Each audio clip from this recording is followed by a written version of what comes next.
काही लक्षात ठेवा. लिंक पाठवली प्लीज सेंड लिंक. एक काम करा.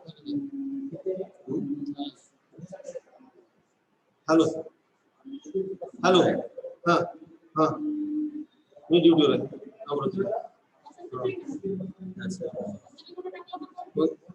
काऊन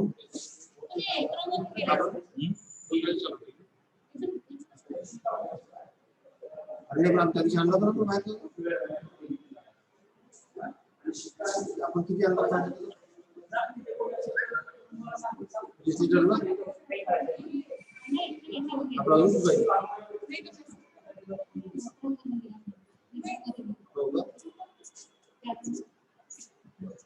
हां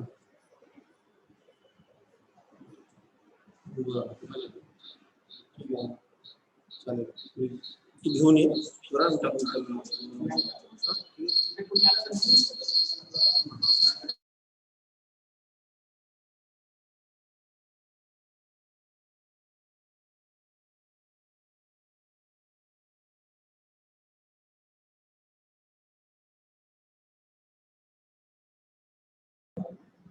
hello hello Ingole madam Shivramwar sir आवाज येईल तुम्हाला? हो येत आहे. Hello Shivramwar sir. हो येत आहे आवाज. तुमचा आवाज मला येत नाही का? आवाज येत आहे तुमचा. तुमचा आवाज नाही येत मला. मला आवाज येतोय तुमचा. कामाचं जमते का त्याची काय पण आवाज येतोय तुमचा आवाज येत आहे का? येत आहे ना कामाचं आता बरोबर हायपरलिंक जमते का म्हटलं. हॅलो हॅलो हॅलो मेसेज येऊन आले याच्यावरती. हॅलो येत आहे का आवाज? माझा आवाज येतोय तुम्हाला? हो येत आहे. ओके ओके ठीक आहे. माझा येत आहे का? हो येते. बोलत राहा. हो हो हॅलो. ओके ओके आला ओके ठीक आहे.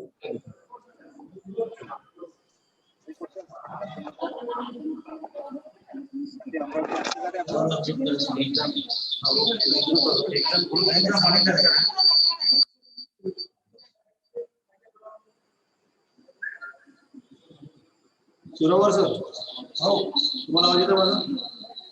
थोडं बाहेरून जाऊ मध्ये. हो येत आहे आवाज येत आहे. ओके ओके येत आहे तुमचा आवाज बोला. हो मित्रांनो 30 पार्टिसिपेंट जॉईन झालेले आहेत आणि आपल्या सर्व पार्टिसिपेंटला सांगा लवकरात लवकर त्यांनी जॉईन व्हावं. माझा आवाज सर्वांना क्लिअर येत आहे सर? हा येत आहे सर.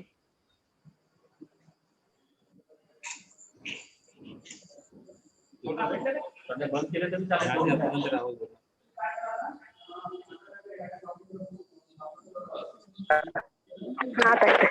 काय केलं तुम्ही सांगा. स्टार्ट व्हिडिओ करायला क्लिक कर. उद्या विचारते तुझं. सर्वांनी आपला आवाज जो आहे हा म्यूट करा.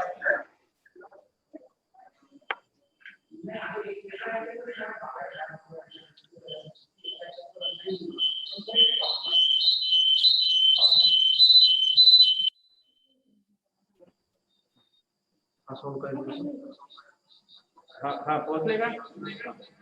बरोबर ते कॉम्प्युटर ओपन करा आणि तुमचं जे प्रोग्राम शेड्यूल आहे त्याच्यामध्ये माहिती तयार केली आपण. त्याच्या 2 प्रिंट काढून इथे येऊन जा एव्हीटीएस मध्ये कसं आहे जे गेट आहे की नाही समोर आपला जो बोर्ड आहे त्याच्या समोर यायचं जे गेट आहे लोकल गेट त्याच्या बाजूने येऊन जा. तिथून एव्हीटीएस जवळच आहे आणि वर येऊन जा वर या लवकर. लगेच प्रिंट काढा आणि येऊन जा पटकन. हा त्याच्या प्रिंट काढा ना मागून करून काढा त्या प्रोग्राम शेड्यूलच्या. लवकर आणि ती फाईल असू द्या सोबत आपली जिथे फाईल आहे ना ती फाईल सुद्धा असू द्या सोबत आपल्या. संपूर्ण फाईल त्याच्यातच आहे त्याच्यात ठेवलेली परवा काल काही कोणी आलं नाही. ठीक आहे.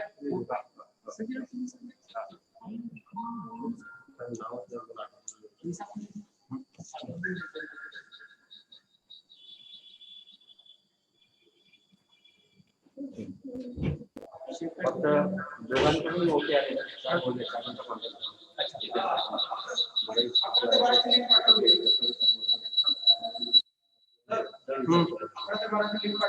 पाठवली आहे ना? हा.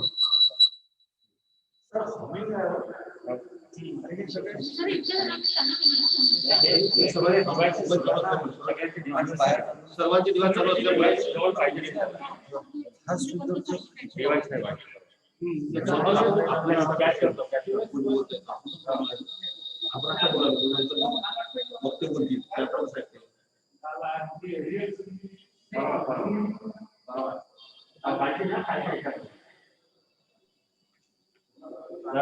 सर आहे का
आणि व्हिडिओ दिसत नाही. हा सर चालू झालं. नाही माझं चित्र ठीक आहे.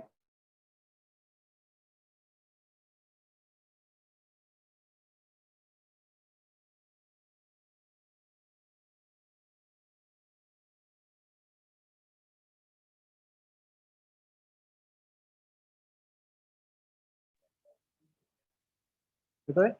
नाही ना आवाज नाही आला. तिकडे बोलत नसेल ना कोणी? कोणी नाही बोलत आहे.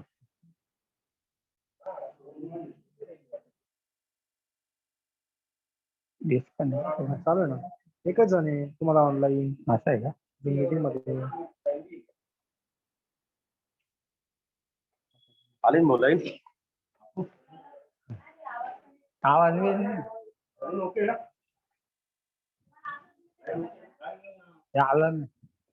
कुठं?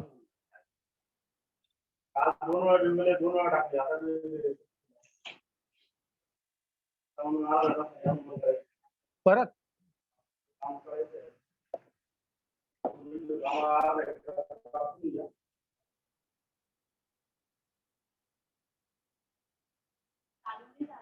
चालू नाही झालंय. बंद करायचं का मग?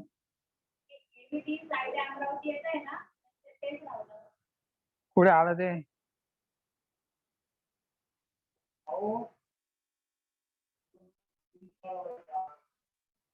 हा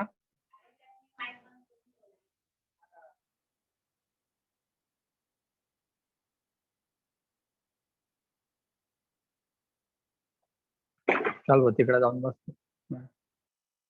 तिकडे आता लाईट चालू झाली.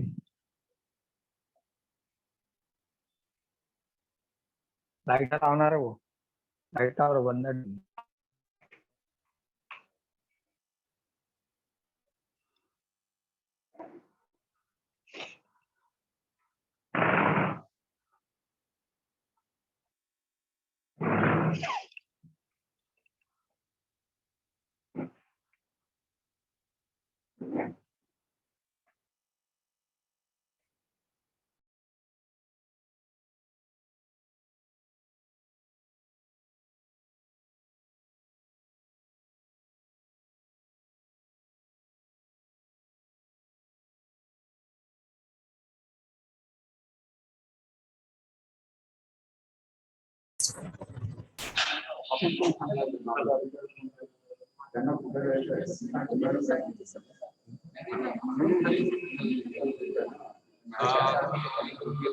आजच्या राज्यस्तरीय सेवा परीक्षा आपण सर्व रुजू झालेल्या प्रशिक्षणार्थ्यांचं AVTS अमरावती तर्फे मी आपल्या सर्वांचं या ठिकाणी स्वागत करतो. जास्तीत जास्त 5 मिनिटांमध्ये आपण संपूर्ण प्रशिक्षण सुरू करणार आहोत. आपल्या सर्वांना कल्पना देऊ इच्छितो की या प्रशिक्षणादरम्यान सुरुवातीला उद्घाटनीय समारंभ आपला पार पडेल ऑनलाईन स्वरूपात.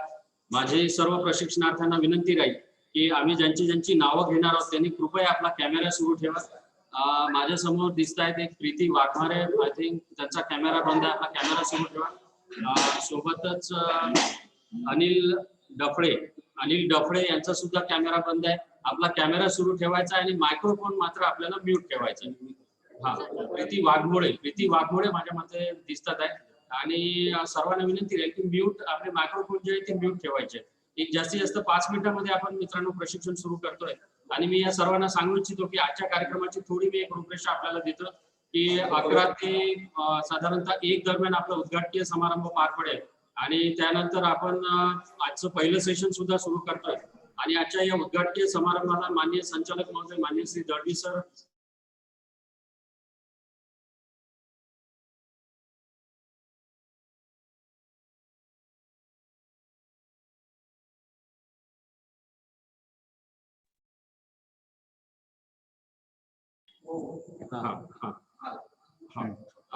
माझा आवाज येतोय? आवाज येत नसेल तर ते सुद्धा येतो सर, येतो आवाज येतो.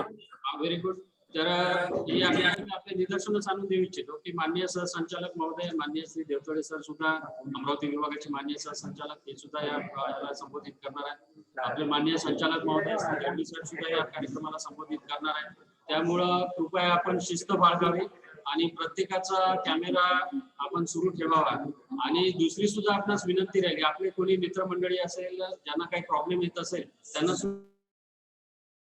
जर काही टेक्निकल इश्यूज येत असतील तर त्यांना सुद्धा आपल्या सर्वांना आपण गाईड करा. प्रत्येकाचा कॅमेरा हा सुरू असला पाहिजे थ्रूआउट प्रशिक्षणादरम्यान आणि माईक मात्र म्यूट असला पाहिजे. आणि तशी रिहर्सल घेतलेलीच आहे मित्रांनो. तरी सुद्धा या संबंधित डिटेल सूचनांसाठी आजच्या याचे समन्वयक सत्र समन्वयक श्री गोकुलवार सर यांना मी पुढचं सूचना आपल्याला देण्यासाठी त्यांच्याकडे माईक हस्तांतरित करतो. धन्यवाद. थँक्यू.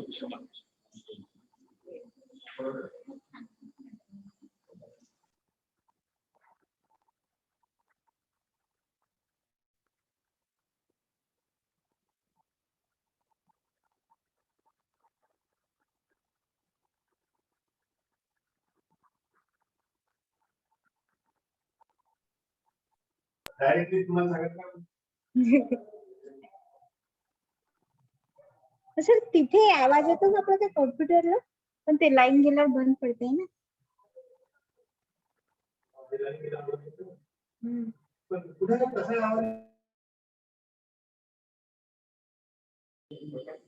हॅलो मित्रांनो, नमस्कार.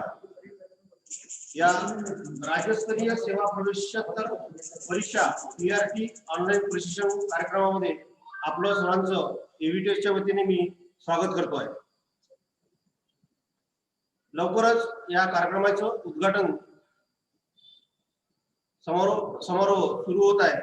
सर्वांना विनंती आहे, आपले जे काही मित्र अजूनपर्यंत जॉईन झालेले नाही आहे त्यांना कळवा. या ठिकाणी मला दिसते आहे बरेच लोक अजूनपर्यंत त्यांनी आपला कॅमेरा ऑन केलेला नाहीये. वर्षा कांबळे, त्यानंतर प्रीती वाघमारे, त्यानंतर प्रणिता कनक. काल आपल्याला सर्वात सूचना देण्यात आल्या होत्या की आपण आपलं नाव रिनेम करू शकतो. अजूनही रिअलमी i3 असा नावाने एक ऑनलाईन दिसते आहे. त्यांनी कृपया आपल्या पार्टिसिपंटच्या याच्यात यादीत जाऊन तिथे आपलं नाम रिनेम करावं. कविता काकडे, प्राची पाटील, आनंद दगे,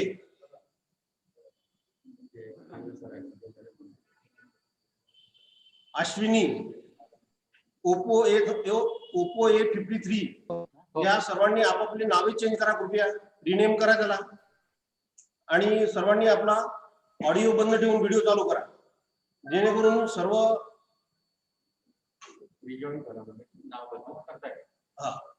नाव बदलून तुम्हाला रिजॉइन करता येईल. लवकरच हा कार्यक्रम सुरू होत आहे.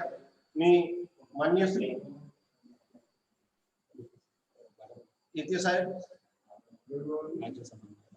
राज्य समन्वयक ऑनलाईन ट्रेनिंग महाराष्ट्र राज्य मुंबई यांना विनंती करतो आहे की त्यांनी कृपया स्टेजवर यावं.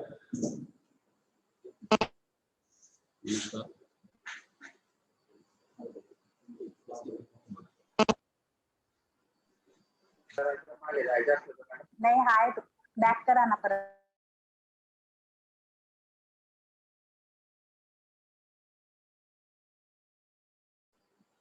इथून याला अनम्यूट केल्यानंतरही बरेच जण आपापला माईक ओपन करतायत. कृपया सर्वांना विनंती आहे आपला माईक कृपया बंद करावे. तर या ठिकाणी माननीय श्री येते साहेब सहाय्यक संचालक तांत्रिक मुख्य राज्य समन्वयक ऑनलाईन ट्रेनिंग प्रशिक्षण महाराष्ट्र राज्य मुंबई हजर झालेले आहेत.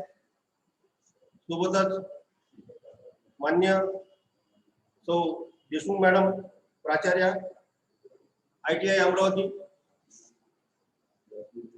श्री लोखंडे सर प्राचार्य माध्यमिक तंत्र विद्यालय अमरावती, यानंतर मान्य श्री भुते सर प्रभारी सहाय्यक संचालक अतांत्रिक हे सर्व व्यासपीठावर हजर झालेले आहे. आणि मी या ठिकाणी या सर्वांचं EVTच्या वतीने शब्द सुनावणी स्वागत करतोय. मित्रांनो, या अगोदरच आपण सर्व सूचना ऐकून घेतलेल्या आहे. आपल्या सर्वांना माहित आहे की आपण ऑनलाईन ट्रेनिंग मध्ये कशा प्रकारे वर्किंग करायचं आहे. मी आपला सर्वांचा जास्त वेळ न घेता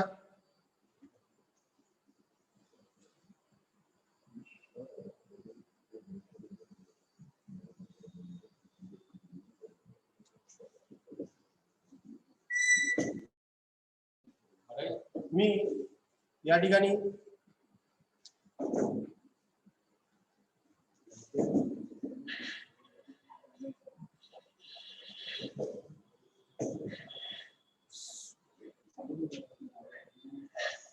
तर मित्रांनो, डायरेक्टर ऑफिस मधून सुद्धा बरेच लोक या ठिकाणी जॉईन झालेली आहे.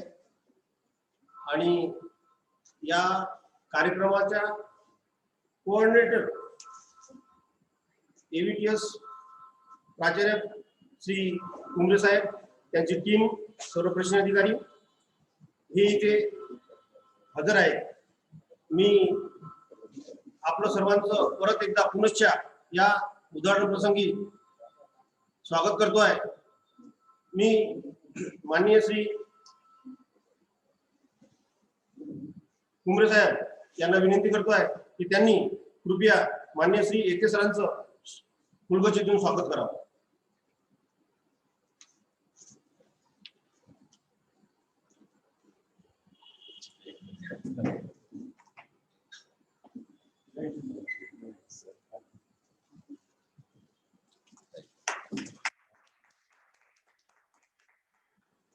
धन्यवाद सर.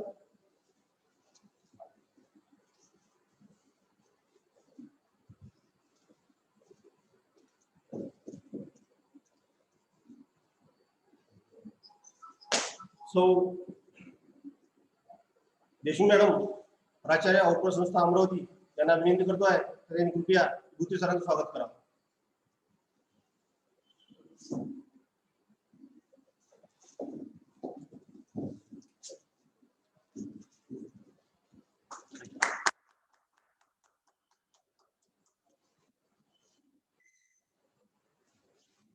AVTS चे प्राचार्य श्री कुंभरे सर यांना विनंती करतोय की त्यांनी कृपया देशमुख मॅडमचं स्वागत करावं.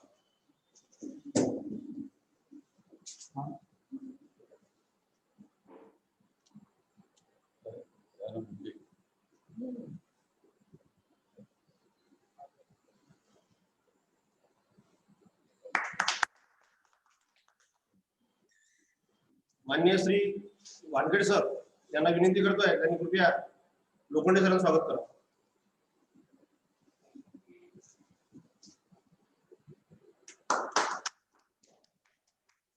मान्य श्री कावडकर सर यांना मी विनंती करतो आहे, कृपया त्यांनी एव्हीटीएस प्राचार्य श्री कुंभे सरांचं स्वागत करावं.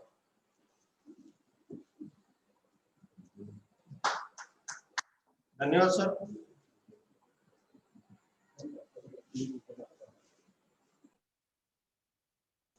यानंतर या कार्यक्रमाचे उद्घाटन प्रसंगी मी माननीय श्री भुते साहेब, प्रभारी सहाय्यक संचालक पदाधिकारी यांना विनंती करतो आहे की त्यांनी या प्रशिक्षणा संदर्भातली प्रस्तावना आपले विचार यावेळी व्यक्त करावे. कृपया श्री भुते साहेब.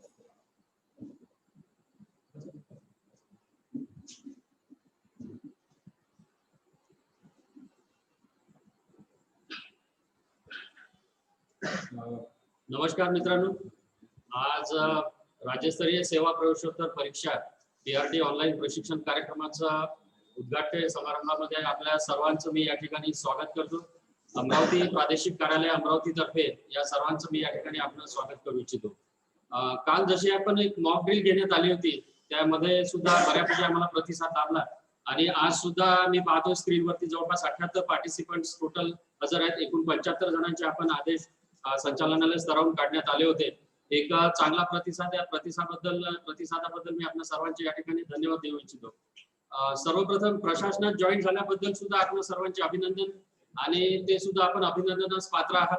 आणि एक भूमिका आपली अशी राहिली पाहिजे, या ठिकाणी ज्युनियर क्लार्क या नात्यानं आपलं जरी पद समजा ज्युनियर क्लार्क असलं तरी आपण आपलं जे पद आहे ते महत्वाचं पद आहे, आणि हे जे पद आहे हे पद आपलं सर्व कार्यालयामध्ये आपल्याला असलेलं दिसून येईल. आपल्या ITI अंतर्गत, आपल्या ITI डिपार्टमेंट अंतर्गत जे कार्यालय आहे, शासकीय तंत्र माध्यमिक शाळा असो, जिल्हा व्यवसाय शिक्षण प्रशिक्षण अधिकारी कार्यालय असो, व्यवसाय शिक्षण प्रशिक्षण अधिकारी कार्यालय असो, संचालनालय असो, या सर्व ठिकाणी हे पद आपल्याला असल्याचं दिसून येईल. आणि हा अत्यंत महत्वाचा घटक असल्यामुळं आपणा सर्वांना विनंती राहील की या 42 दिवसाच्या प्रशिक्षणामध्ये आपण चांगल्या पद्धतीचं आपण प्रशिक्षण या ठिकाणी घेणार आहोत.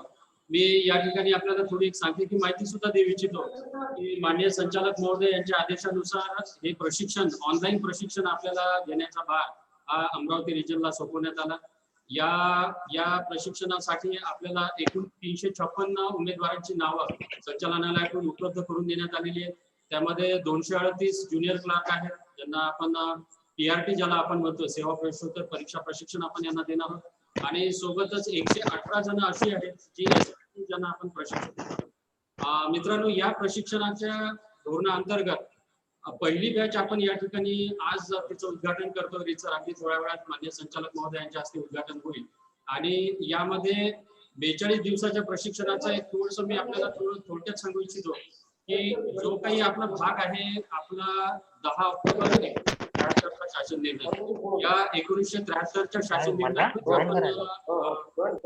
कोणाचं माईक सुरू आहे, जरा माईक बंद करावा, आपला माईक म्यूट करावा, आपल्या सर्वांना व्यवस्थित ऐकता येईल. तर याच्यामध्ये आपल्या डिपार्टमेंटची ओळख, मित्रांनो, आपण ज्या ठिकाणी काम करतोय त्या डिपार्टमेंटची ओळख असणं नितांत गरजेचं आहे. त्याची आपल्याला प्रत्यक्ष काय काय कामकाज चालतं, कोणकोणत्या योजना आहेत, जेणेकरून आपल्याला एखाद्या तिघाईत माणसानं जरी विचारलं ते आपल्याला सांगता आलं पाहिजे की अशा पद्धतीचं काम आम्ही करतोय. तर त्या संदर्भातल्या आपल्या ज्या काही योजना आहेत, या संदर्भातल्या सगळ्या योजनांची संपूर्ण तपशीलवार माहिती आपल्याला या ठिकाणी देण्यात येईल. त्याच्यामध्ये आपला पहिला पेपर सुद्धा कव्हर होऊन जातो. आणि एकूण 4 पेपर अंतर्गत MCSRचा जो मुख्यत्वे करून समावेश होतो, त्यामध्ये महाराष्ट्र नागरिक सेवा वेतन नियम, महाराष्ट्र नागरिक सेवा शिस्त वापील इत्यादी सगळं नियमांचं प्रात्यक्षिकासकट आणि आपल्या गणिताच्या उदाहरणांसकट याचं प्रशिक्षण सुद्धा आपल्याला या प्रशिक्षण सत्रादरम्यान देण्यात येईल. एक बऱ्यापैकी वेळ म्हणजे आपल्याला 42 दिवसांचा कालावधी आहे, 6 आठवड्यांचा कालावधी आहे, या दरम्यान आपल्याला हे करायचं आहे. आणि हे सुद्धा मी या ठिकाणी आपल्याला आश्वस्त करू इच्छितो की हे प्रशिक्षण इंटरॅक्टिव्ह स्वरूपाचं असणार आहे, की फक्त आपल्याला प्रशिक्षण द्यायचं म्हणून प्रशिक्षण देणार नाहीये, तर आपल्याला सुद्धा आपला एक सक्रिय सहभाग या ठिकाणी नोंदवायचा आहे. अर्थातच आपला माईक म्यूट करायचा आणि माईक म्यूट केल्यानंतर आपल्याला या प्रशिक्षणामध्ये आपला सहभाग नोंदवता येईल, आपलं मत या ठिकाणी आपल्याला मांडता येईल. आणि ज्या काही शंका कुशंका आहेत त्याचं सुद्धा सेशन राहील, त्या सुद्धा राहील. आणि आमचा प्रयत्न सुद्धा असा आहे की प्रत्येक दिवशी काही जे प्रश्न विचारले जातील, 2 प्रश्न वगैरे, त्याचे सुद्धा उत्तर आपण देणं अपेक्षित आहे. तर तिसरा जो भाग आपण म्हणतोय तो आहे वित्तीय नियम. त्यामध्ये आपण पाहतो बॉम्बे फायनान्शियल रूल असो, मुंबई वित्तीय नियम असो, महाराष्ट्र आकस्मिक खर्च नियम असो, महाराष्ट्र कोषागार नियम असो, महाराष्ट्र अर्थसंकल्प नियम पुस्तिका असो, या सगळ्या नियमांतर्गत आपल्याला मित्रांनो दैनंदिन प्रशासकीय जीवनामध्ये आपल्याला कामकाज करावं लागतं. तर त्यामुळं याची संपूर्ण इत्थंभूत माहिती या ठिकाणी आपल्याला देण्याचा प्रयत्न राहील.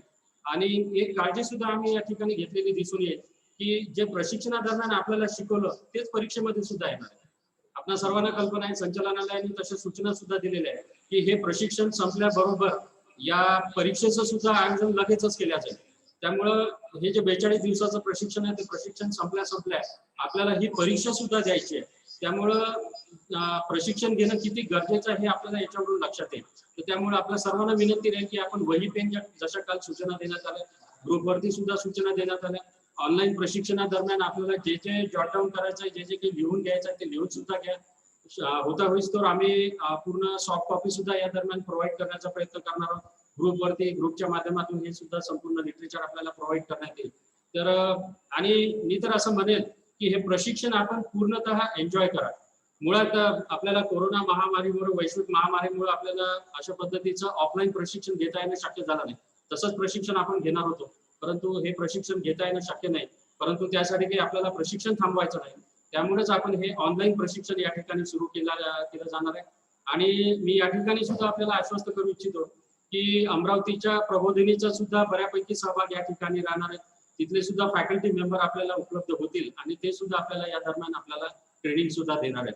तर त्यामुळं हे प्रशिक्षण आपण एन्जॉय करा. माझी सगळ्यांना विनंती राहील अमरावती कार्यालयाच्या वतीनं की आपण हे प्रशिक्षण एन्जॉय करा, भरपूर ज्ञान घ्या आणि आपल्या शंका कुशंकांचं सुद्धा समाधान करा. अस्तोमा ज्योतिर्गमय तमसोमा ज्योतिर्गमय, अस्तोमा सद्गमय तमसोमा ज्योतिर्गमय या उक्तीप्रमाणे अज्ञानाच्या अंधकारातून मला प्रकाशाकडे ने, जेणेकरून प्रशासकीय कामकाजाचं सुद्धा एक आपलं महत्व आहे. त्याच्यासाठी सुद्धा आपल्याला प्रशिक्षणाची नितांत गरज आहे. त्यामुळे आपण कोणकोणतं प्रशिक्षण घेतलं पाहिजे हे सुद्धा आम्ही बऱ्यापैकी डिझाईन केलेलं आहे. त्यामुळे हे प्रशिक्षण आपण चांगल्या पद्धतीनं घ्यावं आणि या येणाऱ्या याच्यामध्ये आपला एक संवाद असाच कायमस्वरूपी कायम राहावा अशी मी आपणाकडून सर्वांकडून अपेक्षा करतो. आणि आपल्या या प्रशिक्षणासाठी आपल्याला खूप खूप या ठिकाणी शुभेच्छा देतो आणि माझं प्रस्ताव या ठिकाणी समाप्त करतो. धन्यवाद. थँक्यू. Thank you sir. अत्यंत मोलाचं मार्गदर्शन आपण केलं या ठिकाणी.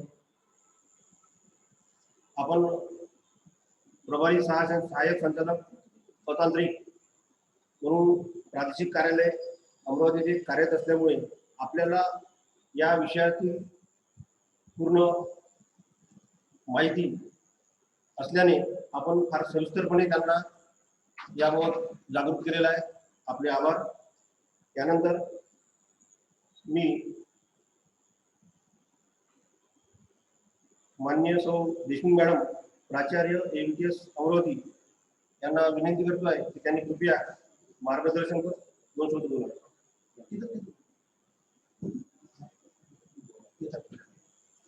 नमस्कार.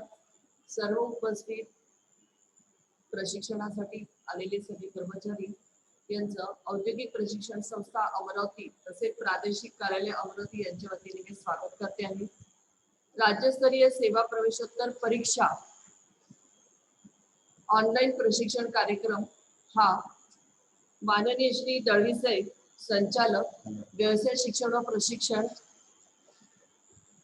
यांच्या मार्गदर्शनाखाली औद्योगिक प्रशिक्षण संस्था अमरावती येथील AVTS विभागामध्ये आयोजित करण्यात आलेला आहे. आणि माननीय दळवी साहेब यांच्या मार्गदर्शनाखालीच ते प्रादेशिक कार्यालयाचे प्रभारी सहसंचालक श्री भुते साहेब, सहाय्यक संचालक श्री भुते साहेब, तसेच प्रभारी राज्य समन्वयक प्रभारी सहाय्यक संचालक श्री येते साहेब यांच्या मार्गदर्शनाखाली इथे प्रशिक्षण हे आयोजित करण्यात आलेलं आहे. तरी या प्रशिक्षणाचा सर्वांनी फायदा घ्यावा. तसेच या प्रशिक्षणामध्ये काही अडचणी आल्यास किंवा आपल्याला ज्या वेळा संस्थेमध्ये कार्यालयामध्ये काम करताना ज्या काही अडचणी येतात त्या सुद्धा सगळ्यांनी निराकरण करून घ्यावे. आणि प्रत्येक विषय जो आहे त्या विषयानुसारच प्रशिक्षण दिलं जाणार आहे. आणि त्याच्यातच सगळ्यांनी आपले जे काही अडचणी असतील, आपले प्रश्न असतील, त्यांचं सगळ्यांनी निराकरण करून प्रशिक्षणाचा फायदा घ्यावा असं मी सर्व उपस्थित त्यांना विनंती करते. Thank you madam. मॅडमने आपल्याला शुभेच्छा दिलेल्या आहे आणि या पूर्ण कार्यक्रमाचे आयोजन EVTS अमरावतीतर्फे होत असल्यामुळे मॅडमनी नाचरे मॅडमनी आम्हाला सहकार्य करून या सर्व बाबी आम्ही आपल्यापर्यंत आणण्यास सक्षम झालेलो आहे. मित्रांनो, यानंतर मी मान्य श्री येते सरांना विनंती करतो आहे की त्यांनी या उद्घाटन प्रसंगी आपले मनोगत व्यक्त करावे. तत्पूर्वी मी या उद्घाटन प्रसंगी या ऑनलाईन मध्ये हजर झालेले या विभागाचे अमरावती विभागाचे सहसंचालक मान्य श्री देवकाळे साहेब यांचं शब्दसुमनाने स्वागत करतो आहे आणि येते सरांना विनंती करतो आहे की त्यांनी कृपया या संदर्भात आपले मार्गदर्शन करावे.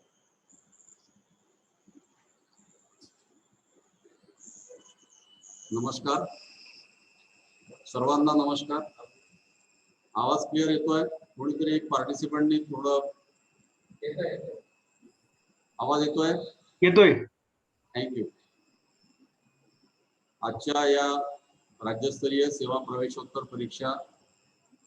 परीक्षेसाठी ऑनलाईन प्रशिक्षण कार्यक्रमाचे अध्यक्ष आपल्या व्यवसाय शिक्षण व प्रशिक्षण संचालनालयाचे माननीय संचालक श्रीयुत आदरणीय दळवी साहेब, अमरावती आणि नागपूर या दोन्ही प्रादेशिक विभागाचे काम पाहत असलेले आपले माननीय सहसंचालक श्रीयुत देवतळे साहेब, औद्योगिक प्रशिक्षण संस्था अमरावतीच्या प्राचार्या सौभाग्यवती मंगलाताई देशमुख, प्रगत व्यवसाय शिक्षण पद्धती या संस्थेचे उपप्राचार्य श्रीयुत कुंभरे साहेब, याच संस्थेमध्ये कार्यरत असलेले सर्व आमचे प्रशिक्षण अधिकारी श्रीयुत कोकुलवार, श्रीयुत गावंडे, श्रीयुत कांबळे आणि श्रीयुत शिवरामवारजी, त्यांचे इतर सहकारी मित्र आणि या सर्व कार्यक्रमाला आलेले आणि या कार्यक्रमासाठी जॉईन झालेले आपल्या प्रशिक्षणार्थी सर्व लिपिक संवर्गातले माझे मित्र आणि भगिनी.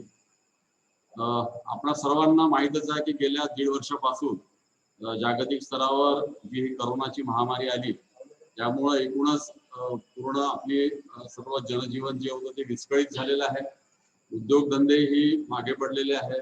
पूर्ण तुम्ही पाहिला असेल देशाचा जर विचार केला तर आपला GDP ज्याला म्हणतो तो पण खाली आलेला आहे आणि या महामारीमध्ये बरेचसे आपण आपले जिवलग काही गमावलेले आहे, काही स्नेही गमावलेले आहे. असा कोणीही माणूस नसेल आता की त्याचं कोणी ना कोणी परिचित असेल किंवा नातलग असेल किंवा स्नेही असेल किंवा मित्र असेल त्यांनी गमावलेला नाही. आपण सर्वजण या थोड्या दुःखात आहोत, निराशेच्या वातावरणात आहोत. मात्र हे निराशेचं मळभ आपल्याला आता दूर करून आपल्याला नव्याने आपल्या विभागासाठी काम करावं लागेल. तुम्हाला माहितीच असेल की आपला जो विभाग आहे हा आपल्या प्रशिक्षणार्थ्यांसाठी काम करतो. आपण आपल्या विभागाचं जे ध्येयवाक्य आहे कौशल्यम बलम, म्हणजे स्किल इज स्ट्रेंथ. आपलं कौशल्य हेच आपलं बळ आहे आणि हे कौशल्य शिकवण्याचं काम आपल्या औद्योगिक प्रशिक्षण संस्थांमधून केलं जातं. त्यासोबतच त्यालाच पूरक असं व्यावसायिक अभ्यासक्रमाचं शिक्षण आपल्या शासकीय तंत्र माध्यमिक शाळांमधून पूर्व व्यावसायिक अभ्यासक्रमात दिलं जाते आणि व्यावसायिक अभ्यासक्रम जे 11वी 12वीला आहे त्यामधून पण दिलं जाते. आणि या सगळ्यांचा हेतू एकच असतो की कुशल मनुष्यबळ तयार करावं. कुशल मनुष्यबळ अनेक ठिकाणी लागते. सेवा क्षेत्र असेल किंवा औद्योगिक क्षेत्र असेल, या सगळ्या ठिकाणी कुशल मनुष्यबळाची आवश्यकता आहे. करोनाच्या महामारीमध्ये तुमच्या लक्षात एक आलं असेल की करोना योद्धे म्हणून ज्याचा गौरव झाला असे डॉक्टर्स, नर्सेस हे तर लोक प्रत्यक्ष पडद्याच्या समोर दिसत होते, पण या पडद्याच्या मागे काही जी लोक होती तर ती होती कौशल्य योद्धे. अनेक वाहनांचे ड्रायव्हर जे आपल्या इथल्या मोटर मेकॅनिक किंवा डिझेल मेकॅनिक किंवा ट्रॅक्टर मेकॅनिक मधून उत्तीर्ण झालेले आपले अनेक मुलं हे त्या रुग्णवाहिकेचे वाहन चालक म्हणून काम करत होते. साधी सुई जी बनवण्याचं असते ना, तुम्ही आता वॅक्सिनेशनचा प्रोग्राम आहे, ती सुई बनवण्याचे जे काही वेगवेगळ्या प्रकारचे कारखाने आहेत त्या कारखान्यामध्ये आपले कौशल्य योद्धे काम करून राहिलेले आहेत. असं कुठलंच क्षेत्र नाहीये की तिथे ITI मुलं काम करत नाही. अगदी इस्रोचं जरी क्षेत्र जरी तुम्ही घेतलं तिथेही आपले मुलं आहेत. भाभा ॲटॉमिक रिसर्च सेंटर असेल तिथे सुद्धा आपले मुलं आहेत. खाणीमध्ये आपले मुलं आहेत. आता पॉवर सेक्टरमध्ये जर तुम्ही पाहिलं तर अखंडपणे या सर्व करोनाच्या कालावधीमध्ये ऊर्जा क्षेत्र हे अखंडपणे सुरू होतं. आपली जी आताही आपण तुमच्या सोबत आम्ही संवाद साधतोय तर हे ऊर्जा क्षेत्र हे निरंतर कायम आहे म्हणून. आणि याही क्षेत्रामध्ये आपले इलेक्ट्रिशियन वायरमन झालेली विद्यार्थी काम करतात.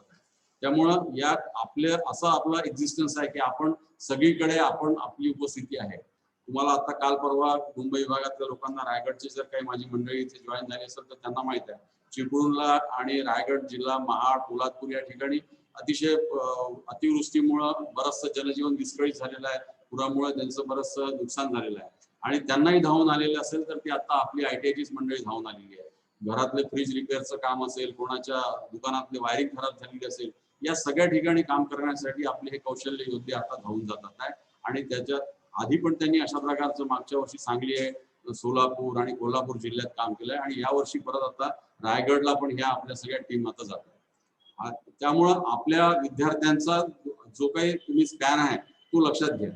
आता तुम्ही म्हणाल की सर आता आमच्या या प्रशिक्षणाचा आणि याचा आमचा काय संबंध आहे, तर हे लक्षात घ्या की व्यवसाय शिक्षण व प्रशिक्षण खात्यामध्ये तुम्ही आता एक घटक म्हणून आलेले आहात. कोणाला 3 वर्ष झाले असतील, कोणाला 5 वर्ष झालेले असतील.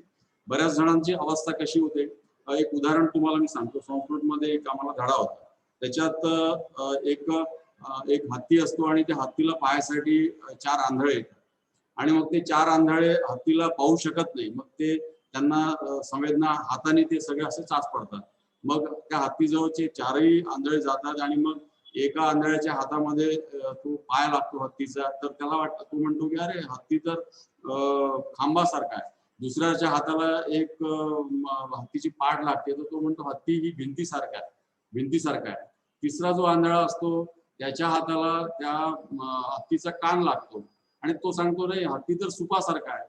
आणि मग चौथा जो आंधळा असतो तो शेपटीजवळ उभा असतो हत्तीच्या आणि त्याच्या हाताला ती शेपटी लागते, तर तो म्हणतो हा हत्ती खराट्यासारखा आहे. मित्रांनो, हे उदाहरण याच्यासाठी सांगतो की त्या आंधळ्या लोकांना ज्या पद्धतीनं ते त्याच्यासमोर हत्तीचा जो अवयव लागला त्यानुसार त्यांनी हत्तीची कल्पना केली, कारण त्यांना माहीतच नाहीये की हत्ती हा संपूर्णपणे कसा दिसतो, ते जन्मांध आहे. आणि अशीच अवस्था बऱ्याचदा आपण जेव्हा खात्यामध्ये नव्याने येतो तेव्हा आपली होते. आपल्याला जे काही काम दिलेलं असते असं वाटतं की खातं म्हणजे एवढंच. समजा तुम्ही ज्युनियर क्लर्क म्हणून रुजू झाले, तुम्हाला आस्थापनाविषयक बाबी हाताळायला दिल्या, तर तुम्हाला आस्थापना म्हणजे आपलं खातं आहे असं वाटायला लागतं. दुसऱ्या एखाद्या कनिष्ठ लिपिकाला आपल्याला दिलेलं खातं असेल प्रशिक्षणाचं, तर तो म्हणेल माझं प्रशिक्षण हेच म्हणजे ITI आहे. तिसऱ्याला एखाद्याला लेखा विभाग दिला असेल, चौथ्याला भांडार दिलेला असेल. तर हे सर्व आपल्याला समजून घ्यायचं असेल, आपला पूर्ण विभागाचं जर हत्ती आपल्याला समजून घ्यायचं असेल तर त्यासाठी या प्रशिक्षणाची गरज आहे. कारण आपल्याला लगेचच विभाग बदलून मिळत नाही. साधारण 4, 5, 6 वर्षानंतर दुसरीकडे बदली झाली आणि दुसऱ्या संस्थेमध्ये गेल्यानंतर मग आपल्याला वेगळ्या विभागामध्ये काम करायला मिळते. विभाग इन द सेन्स इंटरनल जे आपले कामाच्यासाठी केलेले आपले. आणि मग काय होतं की आस्थापनामध्ये जो माणूस 10-12 वर्ष राहतो तो आस्थापनामध्येच एक्सपर्ट होतो, पण त्याला प्रशिक्षणाची काही माहिती नसते. प्रशिक्षणामध्ये 5-6 वर्ष काढलेल्या माणसाला लेखा विभागात काम करताना अडचणी येतात आणि लेखा विभागातल्या माणसाला मग प्रशिक्षणामध्ये काम करताना अडचणी येतात. तर हे असं होऊ नये. कुठेही आपली इंटरचेंजेबिलिटी झाली पाहिजे. आपल्याला एकूणच आपल्या विभागाचं, आपल्या संस्थेचं, आपल्या विभागीय कार्यालयाचं या सर्व कामकाज पद्धतीचं माहिती व्हावी. त्याचबरोबर आपल्याला पदोन्नतीच्या संध्या पुढे आपल्याला प्रत्येकाला अधिकार आहे. आपलं करिअरचं डेव्हलपमेंट झालं पाहिजे. आपल्याला कोणाला जिथे ज्युनियर क्लर्क म्हणून रिटायर व्हायचं नाहीये. तुम्हाला भरपूर संधी आहे. ही परीक्षा पास झाल्यानंतर तुम्ही वरिष्ठ लिपिक होणार. वरिष्ठ लिपिकची परत परीक्षा पास झाली की तुम्ही सुपरवायझरी कॅडरमध्ये म्हणजे मुख्य लिपिक, त्यानंतर मुख्य लिपिक नंतर मग ऑफिस सुपरिटेंडंट म्हणून तुम्ही जाऊ शकता आणि त्यापुढे मग अधिकारी होण्याची संधी पण राहते. तुम्ही सहाय्यक संचालक, तांत्रिक, उपसंचालक, तांत्रिक, डेप्युटी DO अशा किंवा औद्योगिक प्रशिक्षण संस्थांमध्ये रजिस्ट्रार म्हणून तुम्ही काम करू शकता. त्यामुळं तुम्हाला भरपूर मोठं भवितव्य आहे, पुढे आयुष्य पण आहे. आणि हे सगळं करत असताना आपल्या जवळ प्रशिक्षणाची जर शिदोरी राहिली तर मला वाटते आपण हे सर्व टप्पे आरामात पार पाडू शकतो. आणि हे टप्पे आपल्याला आपल्या स्वतःसाठी तर पार करायचेच आहे, पण आपण जर स्मार्ट वर्क केलं, आता सगळीकडे हार्ड वर्क म्हणतो, हार्ड वर्क आपल्याला करायचं आहे, पण हार्डच्या आता पलीकडे जाऊन आपल्याला आता स्मार्ट वर्क करायची गरज आहे. आपल्याला कम्प्युटर आपण बरेचदा फक्त टायपिंगसाठी वापरतो, पण त्या कम्प्युटरचा अजून कशा प्रकारे आपल्याला उपयोग करता येईल. आता तुम्ही बघताय की सगळं जग आता ऑफलाईनच्या ऐवजी ऑनलाईनवर झालेला आहे. आज आपला हा प्रशिक्षण कार्यक्रम पण आपण ऑनलाईन करतोय. अगदी KG1, KG2चे मुलं सुद्धा सर्व धडे ABCDचे धडे असतील तर ते सुद्धा आता ऑनलाईन मध्ये करतात आहे. पोस्ट ग्रॅज्युएट असेल किंवा PhDचे विद्यार्थी असेल ते सुद्धा ऑनलाईन करतात आहे. त्यामुळे ही आता एक काळाची गरज होऊन बसलेली आहे. कदाचित अजून आता पहिली लाट झाली, दुसरी लाट झाली, तिसऱ्या लाटेची संभावना सगळेजण शक्यता व्यक्त करतात आहे. आपण योग्य ती काळजी घेऊ आणि या प्रशिक्षणाचा हा जो दुहेरी फायदा तुम्हाला होणार आहे, तुमच्या कामकाजात सुधारणा करणे, तुमचं कामकाज इफेक्टिव्हली करता येणं आणि करिअर प्रोग्रेशन, असे दुहेरी उद्देश या प्रशिक्षणाचे राहणार आहे. ह्या प्रशिक्षणाच्या निमित्ताने आपला संवाद पण राहणार आहे. आपल्याला काम करताना येणाऱ्या अडचणी आहेत, यासाठी सर्व तज्ञ मार्गदर्शकांची आम्ही निवड केलेली आहे आणि पुढेही करणार आहोत. तज्ञ मार्गदर्शक आपल्याला वेगवेगळ्या स्तरावरून उपलब्ध आहेत. काही आपल्याकडे माजी आपले अधिकारी आहेत, आपल्या खात्यामधून सेवानिवृत्त झालेले, काही लेखा व कोषागाराचे अधिकारी आहेत, काही कार्यरत अधिकारी आहे आणि प्रबोधिनी जी आहे डॉक्टर पंजाबराव देशमुख प्रशासकीय प्रबोधिनी, म्हणजे यशोदा पुण्याला आहे तशीच त्यांची ब्रँच अमरावतीला आहे. हे प्रत्यक्ष ट्रेनिंग आपण ऑफलाईन त्यांच्या मार्फतच घ्यायचा आपला प्रयत्न होता, मात्र काही कारणांनी ते शक्य झालं नाही. मात्र त्यांची पूर्ण टीम आपल्या सोबत राहणार आहे आणि आपल्याला जे काही वेळेवर विषय तुम्हाला ज्या ज्या अडचणी या प्रशिक्षणाच्या दरम्यान तुम्हाला जाणवत असेल किंवा आपल्या दैनंदिन कामकाजामध्ये ज्या काही अडचणी असेल त्याचं सुद्धा निराकरण या प्रशिक्षणाच्या दरम्यान आपण करायचा प्रयत्न करणार आहोत. या प्रशिक्षणासाठी ज्यांनी मला सहकार्य केलं, मला राज्य समन्वयक म्हणून आदेश दिला गेला माननीय संचालकांनी, त्यांनी जो विश्वास आमच्यावर दाखवला त्याबद्दल मी आभारी आहे. मी सांगू इच्छितो की या प्रगत औद्योगिक प्रशिक्षण संस्था म्हणजे AVTS अमरावतीने या आधीही असे ऑनलाईन प्रशिक्षण कार्यक्रम जवळपास 4 ते 5 प्रशिक्षण कार्यक्रम आपल्या मागच्या वर्षी कोविडच्या काळामध्ये घेतलेले आहेत. ऑफलाईन कार्यक्रम आम्ही निदेशकांसाठी तर नेहमीच घेतो, म्हणजे त्यासाठीच ही संस्था अस्तित्वात आलेली आहे आणि या निमित्तानं आम्ही हा प्रयत्न तुम्हापर्यंत पोहोचण्याचा प्रयत्न करतोय. मार्गदर्शन तुम्हाला तुमच्या काही अपेक्षा असतील हे पण आपण करतोय. याच कामामध्ये आम्हाला विशेष सहकार्य लागत आहेत भंडारा इंजिनिअरिंग कॉलेजचे आमचे प्राध्यापक मित्र श्री प्रवीण खांडवे सरांचे, जे आमचे इथले माजी कर्मचारी आहे आणि आता मोठ्या पदावर अभियांत्रिकी महाविद्यालयामध्ये काम करतात आहे. पूर्ण तांत्रिक सहकार्य त्यांनी या 42 दिवसाच्या ट्रेनिंग मध्ये देण्याचं सहकार्य केलं, आम्हाला आश्वासन दिलेलं आहे. त्यांचे मी इथे आभार मानतो आणि माझे 2 शब्द संपवतो. सगळ्यांना परत या प्रशिक्षणासाठी शुभेच्छा देतो. धन्यवाद.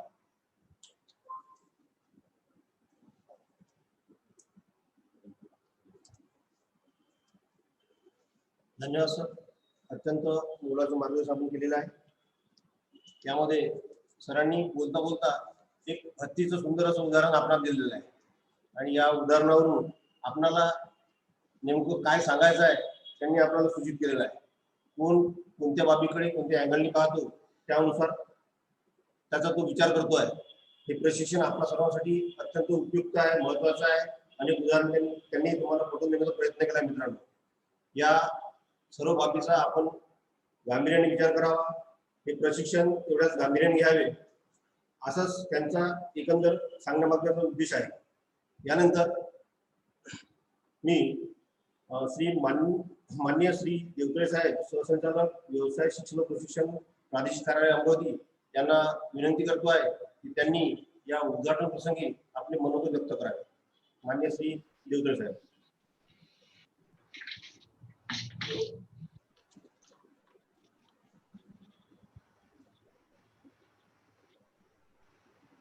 आवाज येतोय माझा? येतोय सर.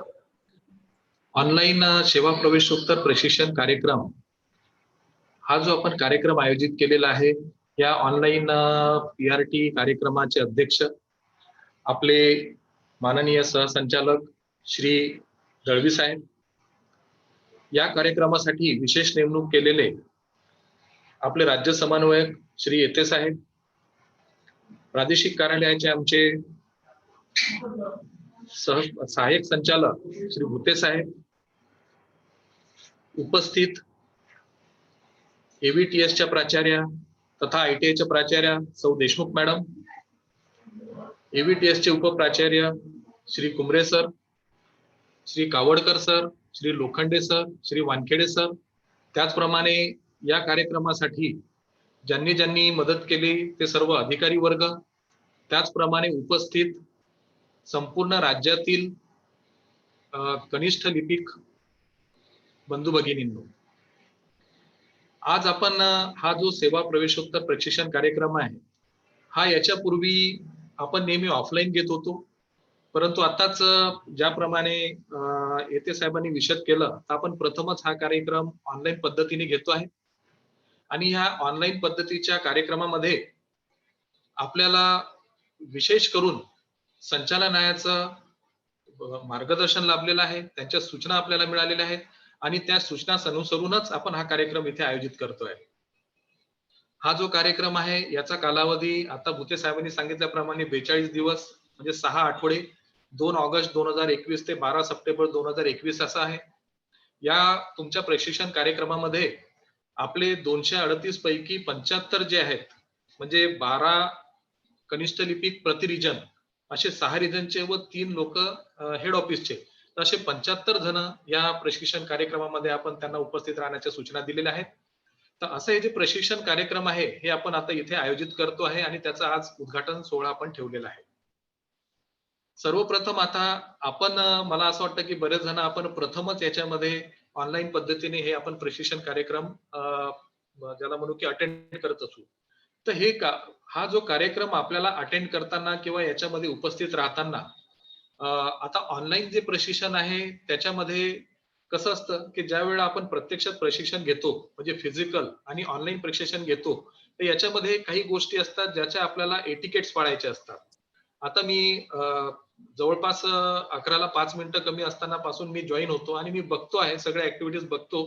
तर त्याच्यामध्ये मी ऑब्झर्व करत होतो की आपले काही जे कर्मचारी आहेत त्यांचा व्हिडिओ ऑन होता, काहींचा ऑडिओ ऑन होता. तर याच्यामध्ये कसं असतं की ज्यावेळेला आपण ऑनलाईन प्रशिक्षण घेतो तर त्यावेळेला आपल्याला काही एटिकेट्स पाळायचे असतात. तर याच्यामध्ये तुम्हाला जे कोणी प्रशिक्षण घेणार असतील ते मार्गदर्शक तुम्हाला सूचना करतील त्यानुसार तुम्हाला वागायचं आहे.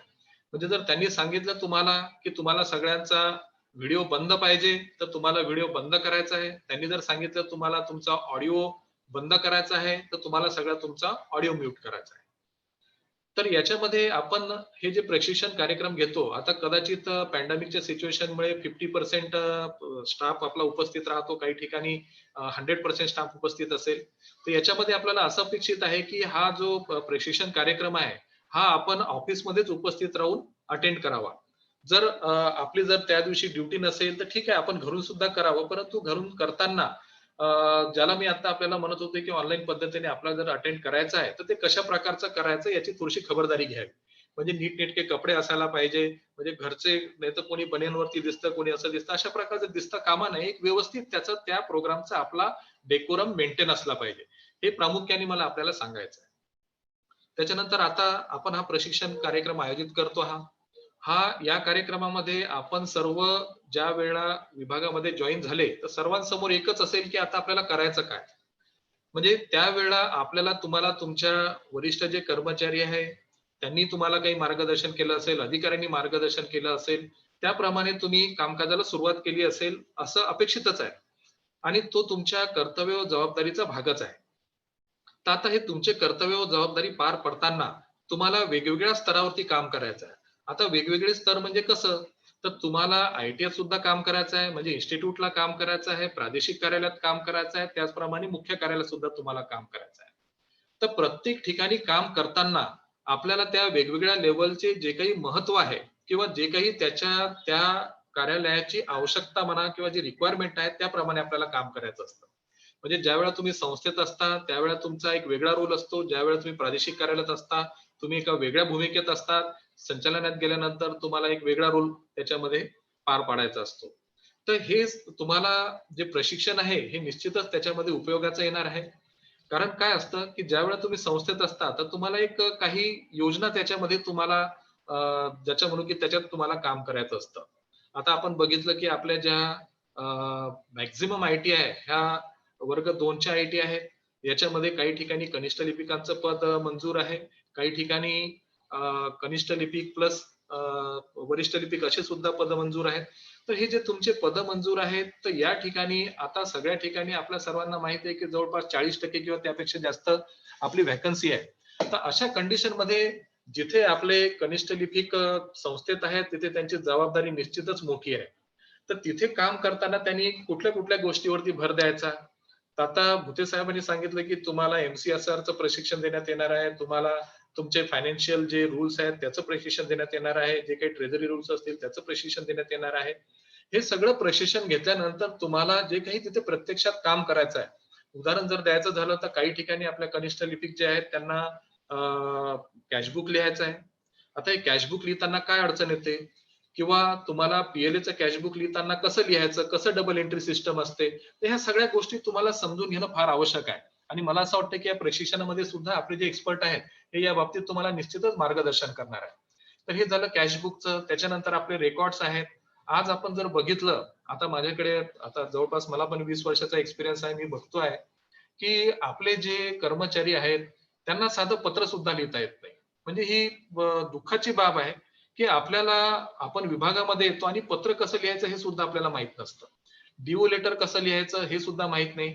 तुमची काही चुकी नाही, कारण होऊ शकतं की तुम्हाला त्या प्रकारे प्रशिक्षण देण्यात आलं नसेल, तुम्हाला सांगितलं नसेल, तुमच्या जे अधिकारी आहेत त्यांनी मार्गदर्शन केलं नसेल, किंवा काही आपले जे कर्मचारी आहेत त्यांची ते शिकण्याची इच्छा सुद्धा नसेल. असे बरेचसे त्याच्यात कारण राहू शकतात.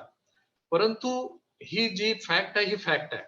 मला आपले कर्मचारी माझ्याकडे कधी कधी पत्र येतात, पहा तुम्ही डिओ लेटर पाठवतात ते, पण त्या डिओ लेटर लिहिताना त्याचा फॉर्मॅट कसा असावा, त्याच्यात आपल्याला काय लिहायचं, कनिष्ठ जर आपल्याला अधिकाऱ्यांना, म्हणजे सपोज तुम्ही जर प्रादेशिक कार्यालयात काम करता आणि तुम्हाला जर आपल्या कनिष्ठ अधिकाऱ्यांना पत्र पाठवायचं आहे, म्हणजे आपले जे कनिष्ठ अधिकारी म्हणजे ज्याला आपण म्हणू की आरोतून संस्थेमध्ये, तर आपल्याला डिओ लेटर लिहिताना कसं लिहायचं, आपण संस्थेत काम करत असेल तर आपल्याला वरिष्ठ कार्यालयाला डिओ लेटर कसं लिहायचं, तर ह्या सगळ्या गोष्टी तुम्ही शिकून घेतल्या पाहिजे. याच्यासाठी सेपरेट शासनाचे पुस्तकं सुद्धा आहेत. मला असं वाटत नाही की आपल्या काही म्हणजे आता सर्वांनीच ती वाचली असतील, पण निश्चितच ते सुद्धा आपण वाचावीत. आता हे जे प्रशिक्षण देण्याकरता तुम्हाला विविध आपले जे एक्सपर्ट्स येणार आहेत त्यांचं सुद्धा तुम्ही त्याच्यात मार्गदर्शन घ्यायचं. आज आता आपल्याला प्रादेशिक कार्यालयात काम करायचं आहे, मुख्य कार्यालयात काम करायचं आहे. इथे काम करताना आता सगळ्यात महत्वाचं असतं, ज्यावेळेला आपण वरिष्ठ कार्यालयात काम करतो त्यावेळेला आपल्याला नोटशीट तयार करणं. आज आम्ही बघतो की आपल्या कर्मचाऱ्यांना साधी नोट सुद्धा लिहिता येत नाही.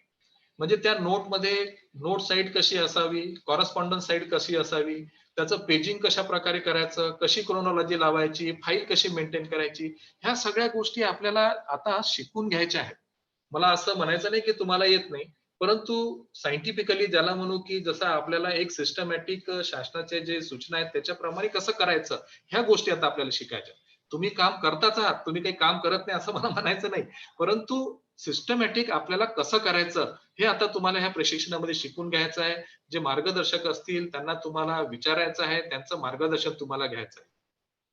आता हे आपल्याला तुम्हाला प्रशिक्षण घेतानाच जे आपले प्रशिक्षण घेणारे आपले जे अधिकारी आहेत किंवा आपले जे तुम्हाला मार्गदर्शन करण्यासाठी मार्गदर्शक उपलब्ध होणार आहेत, मला आपले जे प्रशिक्षण आयोजित आपण जे केलेल्या प्रादेशिक कार्यालयाचे समन्वयक आहेत तिथे भुते साहेब आहेत, तर यांना सुद्धा मी एक थोडीशी सूचना करू इच्छितो की आपण त्यांना सगळ्या गोष्टी शिकवताना, म्हणजे शासनाच्या योजना काय आहेत, फायनान्शियल रूल्स काय आहेत, ऍडमिनिस्ट्रेटिव्हली आपल्याला कसं वागायचं, याचबरोबर आता आपले जे नवीन आलेले कर्मचारी आहेत यांना ज्या आपल्या कार्यालयात वागण्याची एटिकेट्स कसे असावेत याच्या बाबतीत सुद्धा थोडंसं मार्गदर्शन केलं पाहिजे.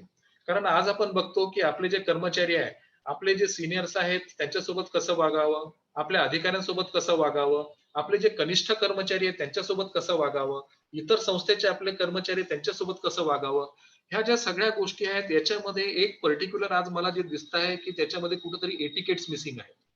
म्हणजे प्रोटोकॉल कसा असावा, कसे एटिकेट्स असावे, आज पाहतोय आपण आपले म्हणजे कर्मचारी जाऊ दे, अधिकाऱ्यांना सुद्धा समजत नाही. पण ह्या सगळ्या ज्या गोष्टी आहेत ह्या तुम्ही चांगल्या प्रकारे शिकून घ्याव्या.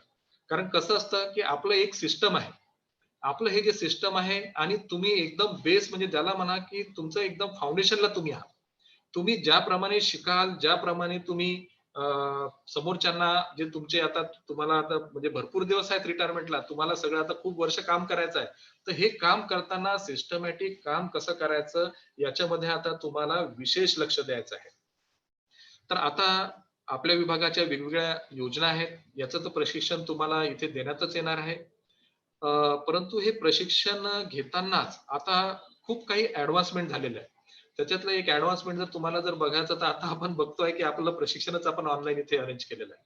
तर आता ऍडव्हान्समेंट म्हणजे कसं, आता येते साहेब पण तुम्हाला बोलताना बोलले की खूप काही आता याच्यात, जसं आता उदाहरण जर सांगायचं झालं तर आता आमच्या प्रादेशिक कार्यालयामध्ये म्हणजे नागपूरला मी ज्या वेळा आता आपल्या अधिकाऱ्यांना एक सांगायचो की मला हे पत्र आत्ताच्या आत्ता पाहिजे, तर तुम्हाला म्हणजे मला सांगण्यात मला काही त्याच्यामध्ये वाटत नाही की आपले इथे डोंगरे पीडी डोंगरे आपल्याकडे निरीक्षक होते. तर मी त्यांना सांगायचं की ते पत्र मला आता एक 10 मिनिटात पाहिजे. तर 10 मिनिटात पाहिजे म्हटलं तर ते आता मी पाहायचं की ते घेऊन यायचे. तर मी एकदा त्यांना आश्चर्याने विचारलं, सर एवढं फास्ट कसं होतं, म्हणजे कर्मचारी तुमचं ऐकतात आणि तुम्ही लगेच पत्र घेऊन येता, म्हणजे कधी कधी तर 5 मिनिटाचंच पत्र. तर नंतर मला त्यांना सांगितलं की सर तसं नाही, म्हणे माझ्याकडे एक व्हॉइस रिकॉग्नायझेशन सॉफ्टवेअर आहे, मी जर बोललो तर ते लगेच टेक्स्ट मध्ये कन्वर्ट होते, मी त्याची फक्त प्रिंट काढून आणतो. आमचे जे प्रादेशिक कार्यालयाचे कर्मचारी आहेत, त्यांना माहित असेल ही गोष्ट. तर असे खूप सारे ऍडव्हान्समेंट आता वेगवेगळे सॉफ्टवेअर उपलब्ध झालेले आहेत. तर आपल्याला आपलं कामाची गती वाढवताना, स्पीड वाढवताना ह्या नवीन नवीन सॉफ्टवेअरचा कसा वापर करता येईल हे सुद्धा आता आपल्याला बघायचं आहे. तर आपलं जे प्रशिक्षण राहील याच्यामध्ये एखादं सेशन हे जे ऍडव्हान्स जे काही आता सॉफ्टवेअर्स उपलब्ध झालेले आहेत किंवा जे काही ऍडव्हान्समेंट आलेलं आहे याचं सुद्धा जर एक झालं तर मला असं वाटतं की आपले जे कर्मचारी आहेत त्यांना ते उपयोगाचं राहील. आपले जे हे जे प्रशिक्षण आहे हे प्रशिक्षण याच्यामध्ये देताना विशेष करून आता आपण जर बघितलं तर बऱ्याचशा योजना तुम्हाला सांगण्यात येतात, BFR झालं किंवा MCSR झालं किंवा अशा विविध योजनांच्या बाबतीत तुम्हाला सांगण्यात येणार आहे. मला असं वाटतं की याच्यामध्ये MEPS चा सुद्धा थोडासा समावेश जर असला तर बरं राहील, कारण MEPS मला माहित नाही की कितपर्यंत तुम्हाला सांगण्यात येतं. तर MEPS च्या बाबतीतही तुम्हाला त्याच्यामध्ये मला असं वाटतं की जे आपले MCVC योजनेत काम करतात किंवा जिथे MEPS लागू आहे त्या अशा गोष्टीचं तुम्हाला सुद्धा प्रशिक्षण देणं आवश्यक आहे आणि त्या गोष्टी तुम्हाला माहित करून घेणं आवश्यक आहे. विविध कोर्ट केसेस आपल्या इथे येतात. आता जर आपण पाहिलं तर प्रत्येक प्रादेशिक कार्यालयामध्ये 100 पेक्षा जास्त कोर्ट केसेस आहेत. आता ह्या ज्या सगळ्या कोर्ट केसेस आहेत त्या कशामुळे उद्भवतात, की कुठंतरी असंतोष असतो, कुठंतरी आपल्या नियमाच्या याच्यात झालेलं असतं, तर म्हणून ह्या सगळ्या कोर्ट केसेस आपल्या उद्भवलेल्या असतात. तर ह्या कोर्ट केसेस कशा हँडल करायच्या, पेन्शन केसेस कशा तयार करायच्या, म्हणजे बोलायचं झालं तर खूप सारे विषय आहेत जे तुम्हाला याच्यामध्ये ज्याला म्हणू की तुम्हाला सांगता येतील. फक्त सर्वात महत्वाचं याच्यात जर तुम्हाला काय असेल तर ती जबाबदारी स्वीकारणं. तुमच्या ज्या कर्तव्य जबाबदाऱ्या आहेत त्या तुम्ही स्वीकारायला पाहिजे. कुठेही याच्यामध्ये आपल्या जबाबदारीपासून पळता कामा नये हे लक्षात घ्या. नाहीतर आपले नवीन कर्मचारी, काही कर्मचारी आमच्याकडे येतात, सर ते आता मला फुल टाइम दिलेला आहे, आता मी कसं काम करू, किंवा आता मला तो टेबल दिलेला आहे तो खूपच कठीण आहे, मला ते जमणार नाही वगैरे. तर अशा कुठल्याही प्रकारचं आपण आपला अटिट्यूड ठेवू नये. पॉझिटिव्ह राहा, सगळ्या ज्या गोष्टी आहेत शिकून घ्या. प्रत्येक योजनेमध्ये तुम्हाला तुमच्या सर्व्हिस काळामध्ये कुठे ना कुठे काम करायचं आहे आणि ह्या सगळ्या गोष्टी करताना कुठंतरी तुम्ही ह्या विभागाचा बेस आहे हे लक्षात घ्या. आता हे जे प्रशिक्षण आहे हे प्रशिक्षण संपल्यानंतर तुमची परीक्षा पण होणार आहे. त्याच्यामुळे तुम्हाला काळजीपूर्वक ह्या सगळ्या गोष्टी ज्याला म्हणू की शिकून घेणं महत्वाचं राहणार आहे. परीक्षा तुमची आता जी ज्या पद्धतीने होईल त्याचे तुम्हाला म्हणजे मार्गदर्शन निश्चितच करण्यात येणार आहे. तर आज हे जे प्रशिक्षण कार्यक्रम इथे आपण आयोजित केलेला आहे, या कार्यक्रमात उपस्थित जेवढे आपले कनिष्ठ लिपिक वर्गीय कर्मचारी आहेत त्या सर्वांचे मी स्वागत करतो. त्या सर्वांना मी त्यांच्या या प्रशिक्षणासाठी शुभेच्छा देतो आणि आपल्या अधिकारी त्याचप्रमाणे आपले जे मार्गदर्शक आहेत त्यांचे मी आभार मानतो. त्याचप्रमाणे संचालनालयाने हा कार्यक्रम आम्हाला आयोजित करण्याची संधी उपलब्ध करून दिली त्याबद्दल मी संचालनालयाचे आभार मानतो आणि आपले 2 शब्द संपवून हे तुमचं प्रशिक्षण याच्या पुढे कंटिन्यू करावे अशा सूचना देऊन इथे संपवतो. धन्यवाद. धन्यवाद सर.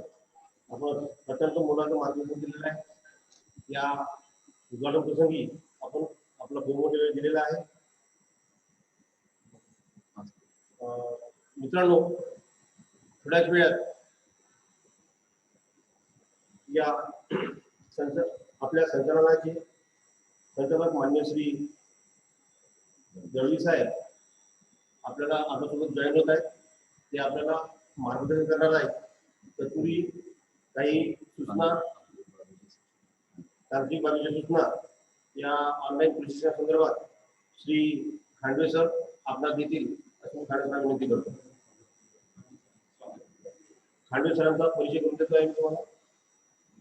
खांडवे सर या अमरावती विभागात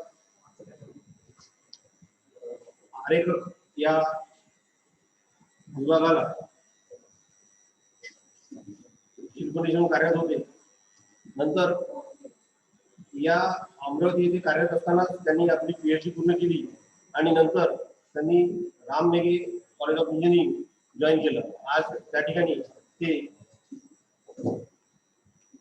प्राध्यापक म्हणून काम करतायत. आपल्या प्रशिक्षणासाठी त्यांचं अत्यंत बहुमूल्य मार्गदर्शन लाभलेलं आहे.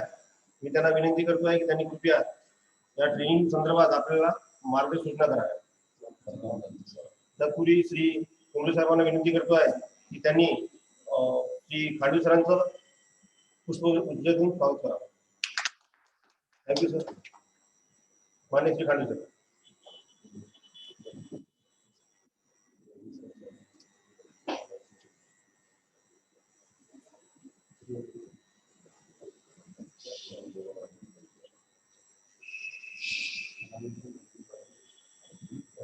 राज्यस्तरीय सेवा प्रवेशोत्तर परीक्षा ऑनलाईन प्रशिक्षण कार्यक्रमामध्ये आजच्या कार्यक्रमाचे सर्व मान्यवर आणि आपल्या या व्यवसाय प्रशिक्षण संचालनालय महाराष्ट्र राज्याचे संचालक तसेच प्रादेशिक कार्यालय अमरावती यातील वरिष्ठ अधिकारी कर्मचारी, AVTS प्रशिक्षण संस्थेचे प्रशिक्षण अधिकारी, औद्योगिक प्रशिक्षण संस्था अमरावतीच्या प्राचार्य आणि इतर कर्मचारी वृंद आणि माझ्या मित्रांनो, आज आपण एका अतिशय महत्वपूर्ण कार्यक्रमासाठी या ठिकाणी हजर झाला आणि आपण या ठिकाणी या ऑनलाईन प्रशिक्षणाला या ठिकाणी सुरुवात करतोय.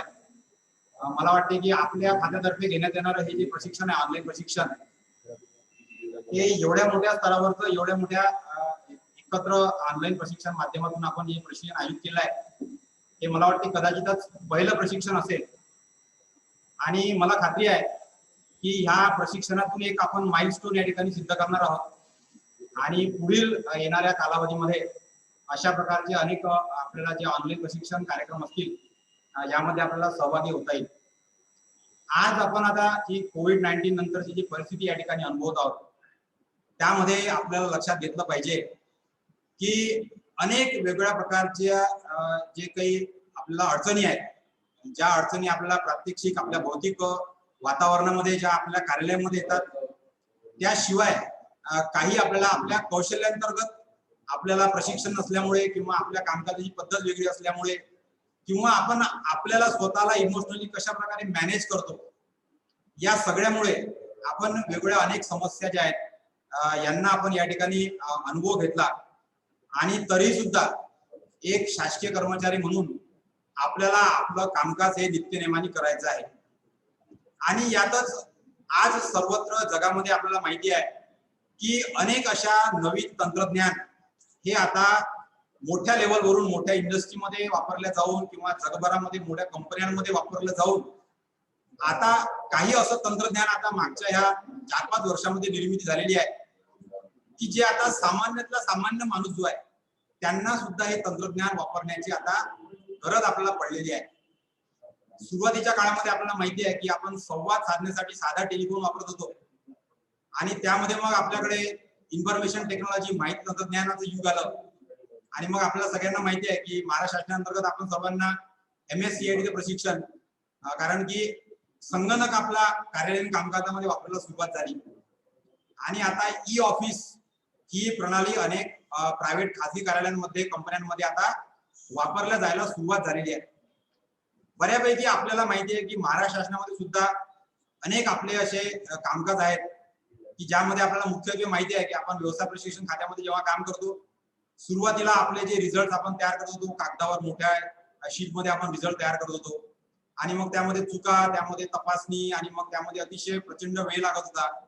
संबंधित खात्याचा जो कर्मचारी, अधिकारी किंवा जो क्लर्क असेल त्याला त्याची जबाबदारी स्वीकारावी लागत होती आणि त्यातून अनेक अशा कामकाज आपण करत होतो.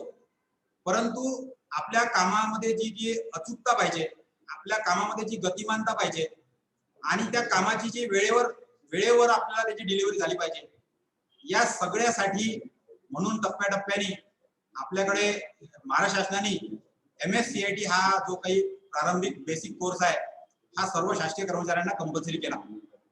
आणि आता तर आपल्याला माहिती आहे किंवा रिक्रुटमेंट होण्याच्या अगोदर आपल्याला सर्वांना अशा प्रकारचं संगणकीय ज्ञानाचं बेसिक ज्ञान असणं हे अतिशय आवश्यक झालेलं आहे.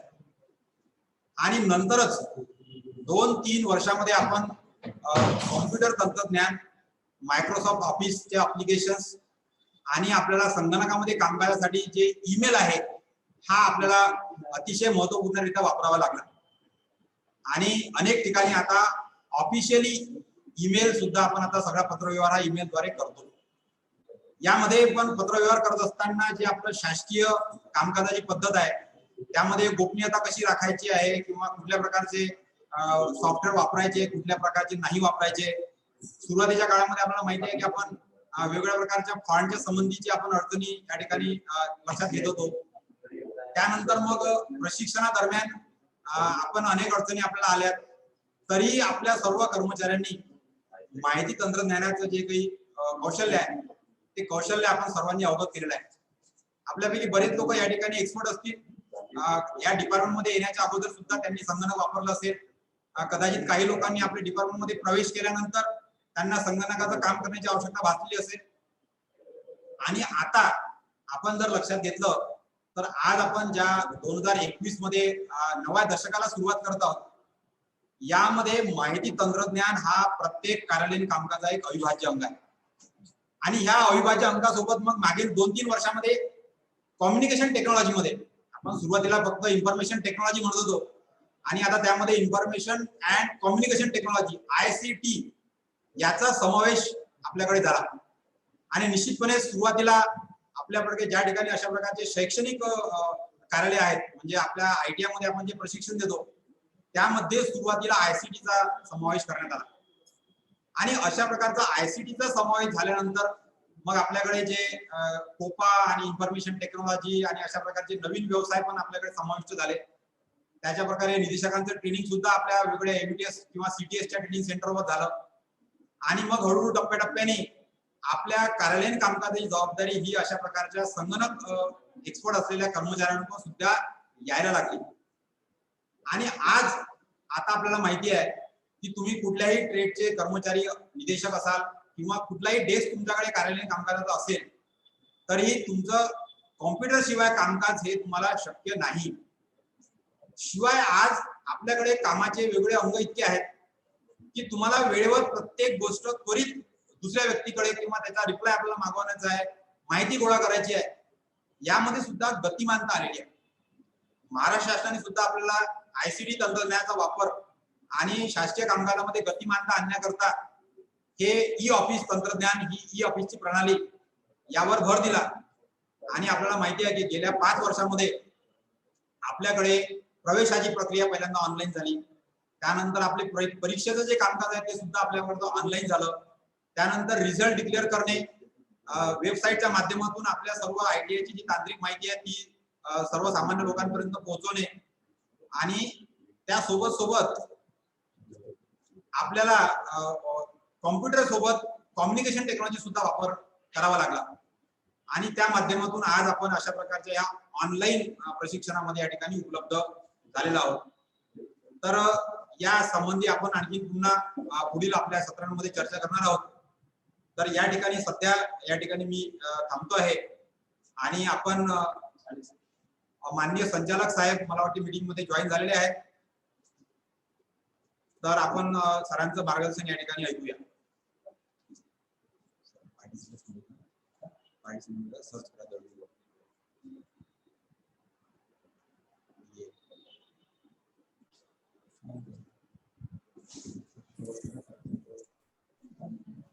नमस्कार.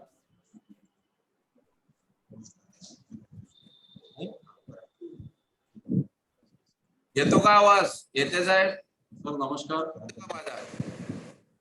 आदरणीय संचालक माननीय दळवी साहेब आपल्या सोबत जॉईन झालेले आहेत.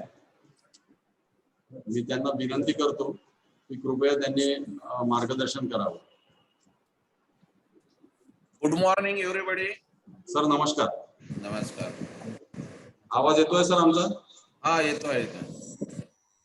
सर आम्ही प्रास्ताविक झालं. ओके. त्यानंतर देवतळे साहेबांचंही मार्गदर्शन झालं. दुसरे आमचे तांत्रिक मार्गदर्शन करणारे श्री खांडवे सर आहेत त्यांचंही मार्गदर्शन झालं. या प्रशिक्षणाची भूमिका पण आम्ही सर्वांना आता सांगितलेली आहे. जवळपास आपले 75 पैकी 74 लोक जॉईन झालेले आहेत. एकच जण सर आपलं स्वागत. आदरणीय Dalvi sir. Good morning everybody.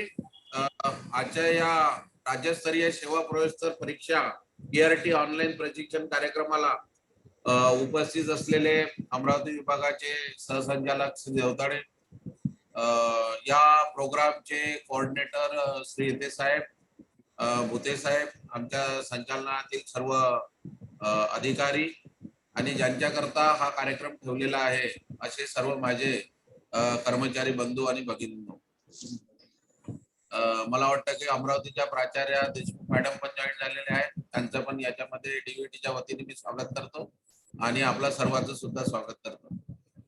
बरेच दिवसाचा आपल्याकडे हा एक इश्यू पेंडिंग होता की जे कर्मचारी आहे ज्युनियर क्लार्क, सिनियर क्लार्क त्यांची PRT SRT करणे आणि सर्वात महत्वाचं म्हणजे ज्यांच्या या आधी परीक्षा म्हणजे प्रशिक्षण झालेलं आहे त्या सर्व कर्मचाऱ्यांची परीक्षा घेणे असा हा कार्यक्रम आपल्याला करायचा होता.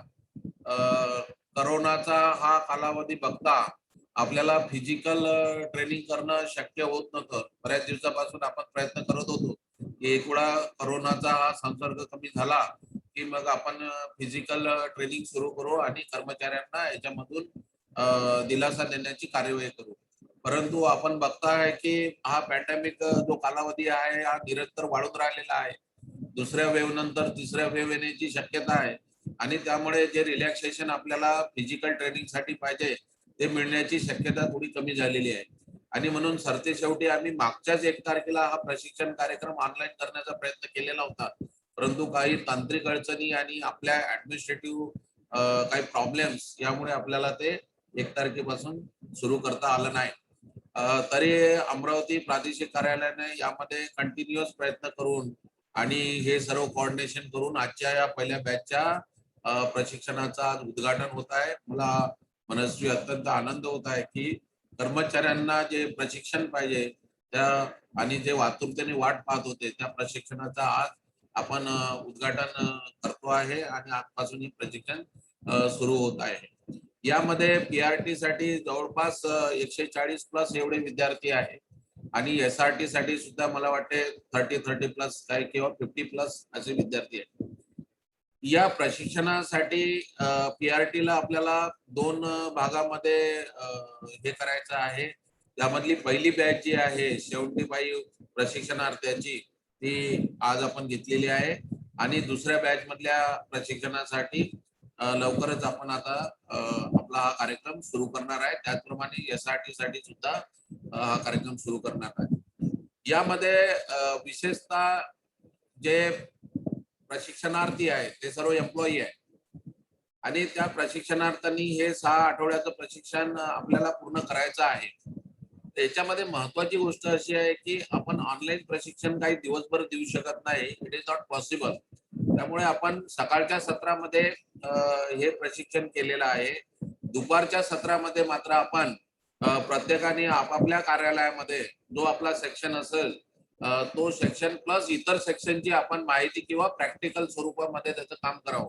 म्हणजे एखादा कर्मचारी जर आज एस्टॅब्लिशमेंटला काम करत असेल, आस्थापना त्याच्याकडे असेल, बदल्याचे काम त्याच्याकडे असेल तर त्यांनी अकाउंट मध्ये जाऊन 4 घंटे बसून तिथली माहिती त्या अकाउंट ऑफिसर कडून करून घ्यायला पाहिजे.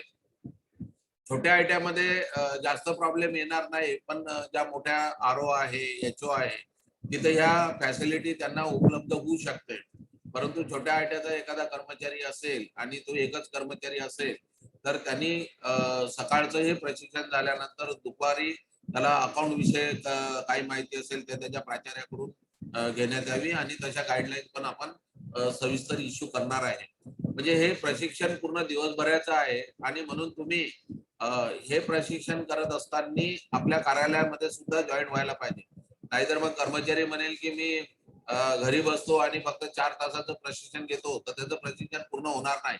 असं बऱ्याचशा कर्मचाऱ्यांच्या डोक्यामध्ये असेल की आता आपल्याला 1.5 महिना घरी राहायला भेटेल.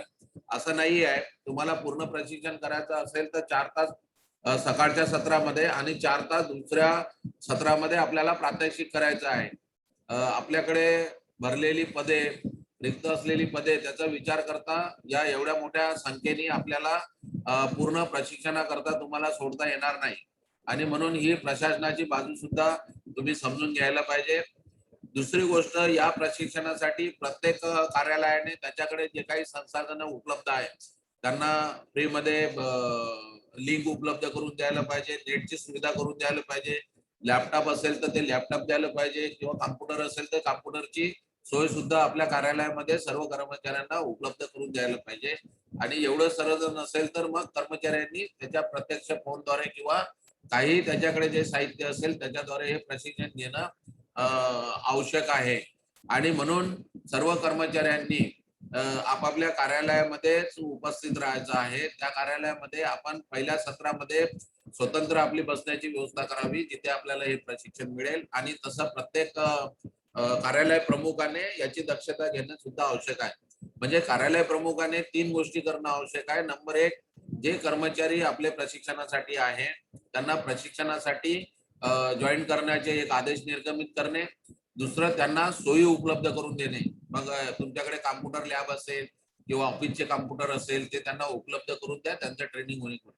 आणि दुपारून त्यांना बाकी जे काही ट्रेनिंग आहे ऑन द जॉब ट्रेनिंग, समजा अकाउंटचं असेल तर त्याला म्हणजे आपली जी वही आहे रोख वही ते कशी भरण्यात येते किंवा त्याचं लेजर कसं करण्यात येते, एंट्री कशी करण्यात येते, सिंगल एंट्री म्हणजे काय, डबल एंट्री म्हणजे काय, तर त्याचा सुद्धा एक ज्या ज्या पद्धतीनं आपल्याला करता येईल त्या पद्धतीनं हा कार्यक्रम करणं आवश्यक आहे. तेव्हाच हा ऑनलाईन प्रशिक्षणाचा कार्यक्रम आपला पूर्ण होऊ शकेल.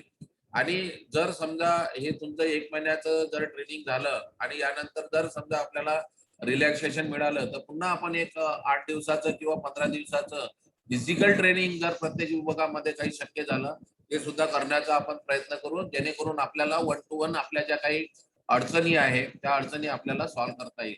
मला असं वाटतं की आपलं हे एक 3-4 आठवड्याचं प्रशिक्षण झाल्यानंतर नंतरच्या कालावधीमध्ये 4 तासामध्ये केवळ कर्मचाऱ्यांचे जे काही प्रश्न आहेत, म्हणजे 1 दिवस आस्थापना विषयक प्रश्न, 1 दिवस लेखाविषयक प्रश्न, 1 दिवस स्कीम विषयक प्रश्न, 1 दिवस बाकीच्या काही आपल्या अलाइड ऍक्टिव्हिटीज असतात खात्याच्या, ज्या काही इतर डिपार्टमेंट असतात त्याच्याबद्दलची कार्यवाही, याबद्दलचे प्रश्न, असं हे करून कर्मचाऱ्याला पहिल्याच दिवशी सांगायचं की उद्या आम्ही आस्थापना विषयक प्रश्न हाताळणी करणार आहे. मग त्या दिवशी फक्त आस्थापना विषयक जे कर्मचाऱ्याचे प्रश्न असेल त्याचेच उत्तर आणि त्याचं क्लॅरिफिकेशन आपण ते द्यायला पाहिजे. म्हणजे ते सर्वांना कळेल की एक प्रश्न आहे आस्थापना विषय की बाबा आता बदल्या आहे, मग बदल्याचा कायदा कोणता आहे. बरेचसे जे कर्मचारी आहे जे लेखामध्ये काम करतात, समजा ज्युनियर क्लार्क, त्यांना बदल्याच्या विषय काही माहिती नाही आहे. मग बदलीचा कायदा कधीचा आहे, त्याच्यामध्ये काय प्रोव्हिजन आहे, कोणाची बदली होऊ शकते, विभागीय बदलीसाठी काय निकष आहे, त्याला किती वर्षाची सेवा लागते किंवा कुठल्या परिस्थितीमध्ये त्याची बदली होऊ शकते, या पद्धतीचे आपण एक प्रश्न आणि त्याचे उत्तर किंवा जे काही आता लेक्चर घेणारे लोक आहे ऑनलाईन, म्हणजे लेखाचे असेल, आस्थापना रिलेटेड असेल किंवा स्कीम रिलेटेड असेल, त्यांनी सुद्धा एक फ्रिक्वेंटली आज क्वेश्चन ज्याला म्हणतो आपण FAQ, ते सुद्धा तयार करावे की कर्मचाऱ्याला कुठल्या प्रकारचे प्रश्न नेहमी असतात. म्हणजे लेखाविषयक प्रश्न असतात की बाबा GPF कुठल्या कुठल्या टप्प्यावर काढता येते, किती काढता येते, ऍडव्हान्स किती घेता येते, घर बांधणीसाठी किती वेळा घेता येते, मुलीच्या लग्नासाठी किती वेळा घेता येते, बरोबर आहे. मग लिव्हचा विषय असेल तर लिव्ह काय, सेक्शन 10 मध्ये काय प्रोव्हिजन आहे, सेक्शन 66 मध्ये काय प्रोव्हिजन आहे, लिव्ह कुठल्या कुठल्या प्रकारचे असतात, मग कॉज्युअल लिव्ह हे लिव्हचा प्रकार आहे का, अर्जित रजा म्हणजे काय, अनर्जित रजा म्हणजे काय, लिव्ह नॉट ड्यू म्हणजे काय, किंवा स्पेशल लिव्ह आपल्याला कधी मिळू शकते, संगोपनाची रजा असेल, पुत्र चावण्याची असेल, अशा असंख्य ज्या काही आपल्या रजेचे प्रकार आहे ते कर्मचाऱ्यांना माहीत नसते, तर ते आपल्याला माहिती करून द्यावे. कारण हे आता इंडक्शन ट्रेनिंग आहे, हे सर्व ज्युनियर क्लार्क आहे आणि कदाचित हे लागले तेव्हापासून एखाद्या सेक्शनला काम करत असेल आणि ती फक्त काही कर्मचारी तर फक्त टायपिंगचेच कामं करत असेल मोठ्या ऑर्गनायझेशन मध्ये, छोट्या ऑर्गनायझेशन मध्ये बाकीचे पण करत असेल, तर काही कर्मचारी आपल्या प्रवेशामध्ये इन्व्हॉल्व नसेल तर त्यांना प्रवेशाचं काहीच माहिती नाही आहे. मग प्रवेशाकरता आपली ऑनलाईन सिस्टम काय आहे, ते कसे प्रवेश होतात, त्याला कोटा किती आहे, आपल्याकडे ITI किती किती प्रकारचे आहे, जनरल ITI आहे, लेडीज ITI आहे, ट्रायबलचे ITI आहे, अल्पसंख्याक ITI आहे, आश्रमशाळा ITI आहे, मग या सर्व वेगवेगळ्या आयट्या मध्ये प्रवेशाचं प्रमाण किती आहे? जनरल आयट्या असेल तर 100% असेल तर त्याला हे किती आहे? मुलींकरता किती त्याचं हे आहे, फीज किती आहे? प्रायव्हेट आयट्याच्या फीज किती आहे? त्यानंतर अल्पसंख्याक आयट्या असेल तर तिथं प्रवेशाचं पर्सेंटेज कसं आहे? अल्पसंख्याकांसाठी किती आहे, इतरांसाठी किती आहे? ट्रायबलच्या आयटी आपल्याकडे 61 आहे टीएसपी मध्ये. त्या 61 आयट्या मध्ये ट्रायबलचे किती प्रवेश होतात आणि जनरल किती प्रवेश होतात? आश्रमशाळा आपल्याकडे 28 आहेत. त्या आश्रमशाळेमध्ये ट्रायबलचे प्रवेश किती होतात, इतर किती प्रवेश होतात? ह्या सर्व माहिती कदाचित आपल्या या क्लर्कला माहिती नसेल. काहींना जे प्रवेशात काम करत असेल त्यांना माहिती असेल. तर ह्या सर्व माहिती यांना असणं आवश्यक आहे. आणि काय होतं की एखादा कर्मचारी मोठ्या ऑर्गनायझेशन मध्ये तो एखाद्या परीक्षा विभागात काम करत असेल तर त्याला परीक्षा विभागाचं 8-10 वर्ष ठेवण्यात येते. त्याला दुसरं काहीही माहिती नसते आणि मग तो परीक्षेमध्ये पास होण्यामध्ये त्याला अडचणी निर्माण होतात. कारण दुसऱ्या विभागाचं त्याला लेखाबद्दल माहिती नसेल, त्याला डिपार्टमेंटल माहिती नसेल. ह्या सर्व गोष्टीची काळजी या इंडक्शन ट्रेनिंग मध्ये आपल्याला घेणं आवश्यक आहे. जर सिनियर क्लार्क असेल तर त्याचं ऑलरेडी एक ट्रेनिंग झालेलं असते, त्यांनी ती परीक्षा पास केलेली असते. He know little bit about the department.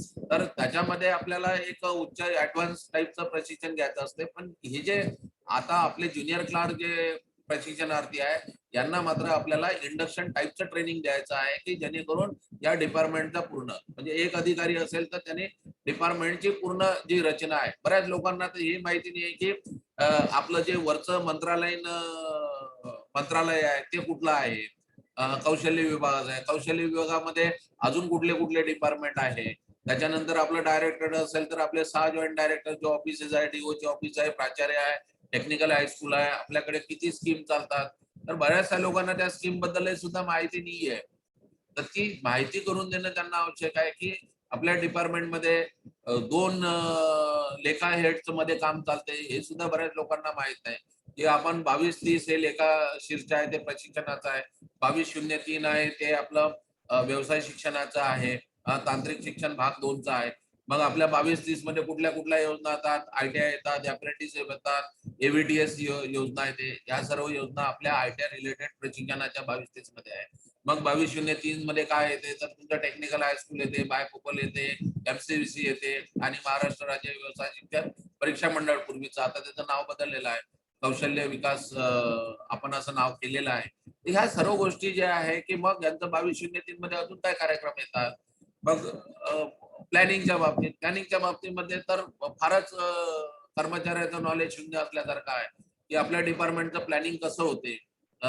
मग हेड ऑफिसच्या कुठल्या योजना, राज्यस्तरीय योजना कुठल्या आहे, जिल्हास्तरीय योजना कुठल्या आहे, जिल्हास्तरीय योजनेचा निधी कुठे मागितला जातो. तो कलेक्टरकडे मागितला जातो, तो पीओ ट्रायबलकडे मागितला जातो आणि तो त्यांचा जो डेप्टी कमिशनर किंवा असिस्टंट कमिशनर आहे तो सामाजिक न्याय विभागाचा त्याच्याकडे मागितले जाते. तर हे पैसे त्यांच्याकडे मागून मग ते कसे बजेट होतात, त्याला ऍडमिनिस्ट्रेटिव्ह अप्रुव्हल कोण देते, त्याला तांत्रिक मान्यता कोण देते, त्याचं कामकाज कसं चालतं हे सर्व या कर्मचाऱ्यांना ऍज अ ट्रेनिंग म्हणून माहिती असणं आवश्यक आहे. मग स्टेट पूलच्या योजना कुठल्या आहे, व्यवसाय शिक्षणाचं सार्वत्रिकरण योजना आहे ती योजना काय आहे. या सर्व बाबतीतलं जे काही आहे माहिती हे कर्मचाऱ्यांना मिळणं अत्यंत आवश्यक आहे. म्हणजे माझ्या दृष्टीनं कर्मचाऱ्यांना एक आपल्या आयटीआयच्या ऍडमिशन्स, आयटीआयच्या परीक्षा आणि आयटीआयचं ट्रेनिंग याच्यामध्ये काय प्रोव्हिजन आहे. म्हणजे एखादा विद्यार्थी समजा 2 महिने नाही आला आणि ती एखादा जीआयने आपल्याकडे रिपोर्ट केला का विद्यार्थी 2 महिन्यापासून आलेला नाही, त्याच्यावर नेमकी कार्यवाही काय करायची, रूल्स कुठले आहे की आपल्या ट्रेनिंग मॅन्युअल मध्ये काय प्रोव्हिजन आहे की एखादा विद्यार्थी 15 दिवस सतत जर राहिला तर त्याला नोटीस देणे आणि तो जर 75% त्याचा अटेंडन्स होत नसेल तर त्याचं नाव कमी करणे वगैरे वगैरे ह्या प्रोव्हिजन त्याला माहिती पाहिजे. आणि मग ते कशी फाईल मूव्ह करायची, नोट कशी लिहायची या गोष्टीची सुद्धा आपण त्याला माहिती करून द्यायची आहे. एखादा विद्यार्थ्याचा ऍक्सिडेंट झाला तर मग काय कुठली कार्यवाही करायची. एखाद्या विद्यार्थ्यांनी समजा भांडण केलं, एखाद्या ठिकाणी शिव्या दिल्या त्याच्यावर कुठली कार्यवाही करायची. एखाद्या निदेशकाने प्रिन्सिपलला शिव्या दिल्या त्याच्यावर कुठली कार्यवाही करायची. बरोबर आहे. किंवा त्याच कर्मचाऱ्यांनी एखाद्या कर्मचाऱ्याला मारलं आयटीआयमध्ये कुठली कार्यवाही करायची हे सुद्धा आपल्या कर्मचाऱ्यांना माहिती नसते. आणि ते माहिती नसल्यामुळे मग जे प्रशासन आपल्याला जसं चालवायचं आहे तसं प्रशासन आपल्याला चालवता येत नाही. आणि त्याच्यासाठी मग एमसीएसआर मध्ये वर्तणुकीमध्ये काय प्रोव्हिजन आहे, त्याच्यानंतर मग शिस्त अपील मध्ये काय प्रोव्हिजन आहे, तुम्हाला निलंबित कुठल्या स्टेजला करता येते. बऱ्याच कर्मचाऱ्यांना माहिती नाही आहे की निलंबित केव्हा होऊ शकतं म्हणून आणि ते का करण्यात येते म्हणून. मग कुठल्या सेक्शन मध्ये त्याचं निलंबन होऊ शकते, कुठल्या सेक्शन मध्ये त्याचं काय म्हणते त्याला त्याची एन्क्वायरी लावू शकतो आपण. मग एन्क्वायरी मध्ये सेक्शन 10 आहे, सेक्शन 8 आहे. 10 मध्ये त्याची आपल्याला जर कमी शिक्षा द्यायची असेल, मायनर पनिशमेंट करायची असेल तर त्याची एन्क्वायरी सेक्शन 10 मध्ये करायला पाहिजे. मेजर पेनल्टी द्यायची असेल तर त्याला सेक्शन 8 मध्ये करायला पाहिजे. मग सक्तीने सेवानिवृत्त म्हणजे काय आणि त्याला सेवेतून काढून टाकणं म्हणजे काय, याच्यातला काय फरक आहे? सक्तीने सेवानिवृत्त केलं तर त्याला बेनिफिट मिळते, त्याला जर बडतर्फ केलं, काढून टाकलं तर त्याला कुठले बेनिफिट मिळत नाही पेन्शन रिलेटेड. तर ह्या सर्व गोष्टी आपल्या या सर्व कर्मचाऱ्यांना माहित असणं आवश्यक आहे.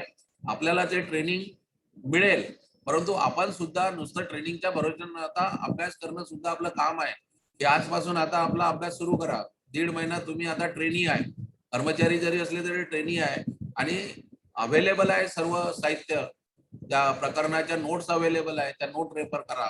आणि पर्टिक्युलरली आस्थापना हा फार मोठा विषय आहे, एवढी आपल्याला कदाचित माहिती मिळणार नाही, पण जी आवश्यक माहिती आहे की वर्तणूक नियम म्हणजे एखाद्या प्रकरण तुमच्याकडे जर वर्तणूक नियमाचं आलं की लक्षात, तर मग त्याच्यावर नेमकी काय करावी तरी. म्हणजे एखाद्या प्रकरण आलं की एखाद्या माणसांनी बाहेर चौकामध्ये दारू पिऊन धिंगाणा केला, पण त्याच्यावर वर्तणूक नियमचा कुठल्या नियमाचा भंग केला त्यांनी, की सार्वजनिक ठिकाणी दारू पिऊन धिंगाणा करणं म्हणजे अशोभनीय वर्तन त्यांनी केलं, तर त्याची आपल्याला डिपार्टमेंटल एन्क्वायरी करता येते.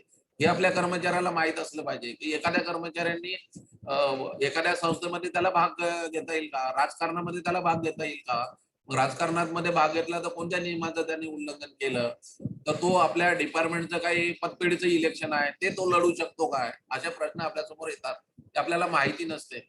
ते पतपेढीमध्ये इलेक्शन होतात, मग आपले जे कर्मचारी आहे आपल्या पतपेढीमध्ये इलेक्शन लढू शकतात का? आपण म्हणतो काही इलेक्शन तू लढू शकत नाही. मग तो सामाजिक कार्य करू शकतो काय, सामाजिक कार्यामध्ये तो ट्रस्टमध्ये काम करू शकतो काय, करायचं असलं तर कुठल्या अटीवर करत, त्याला खाजगी असा काही व्यवसाय करता येतो का, खाजगी कोचिंग क्लासेस त्याला घेता येईल का, खाजगी काही काम करता येईल का, या सर्व बाबतीतले वर्तणूक नियमामध्ये ज्या प्रोव्हिजन दिलेले आहे, त्याला हुंडा घेता येईल का, त्याला तिसरं मूल जन्माला घालता येईल का, मग ते घातलं तर त्याला प्रमोशन मिळेल का, त्याला नवीन नोकरी मिळेल का, these are the all quantum of issues. हे त्या कर्मचाऱ्याला माहित असले पाहिजे. आणि कमीत कमी तुम्ही शिकवताना एवढं तरी सांगा की बाबा हे पुस्तक आहे, या पुस्तकातलं तू वाचून काढ, एवढं जरी तुम्ही सांगितलं तरी तो वाचून काढेल.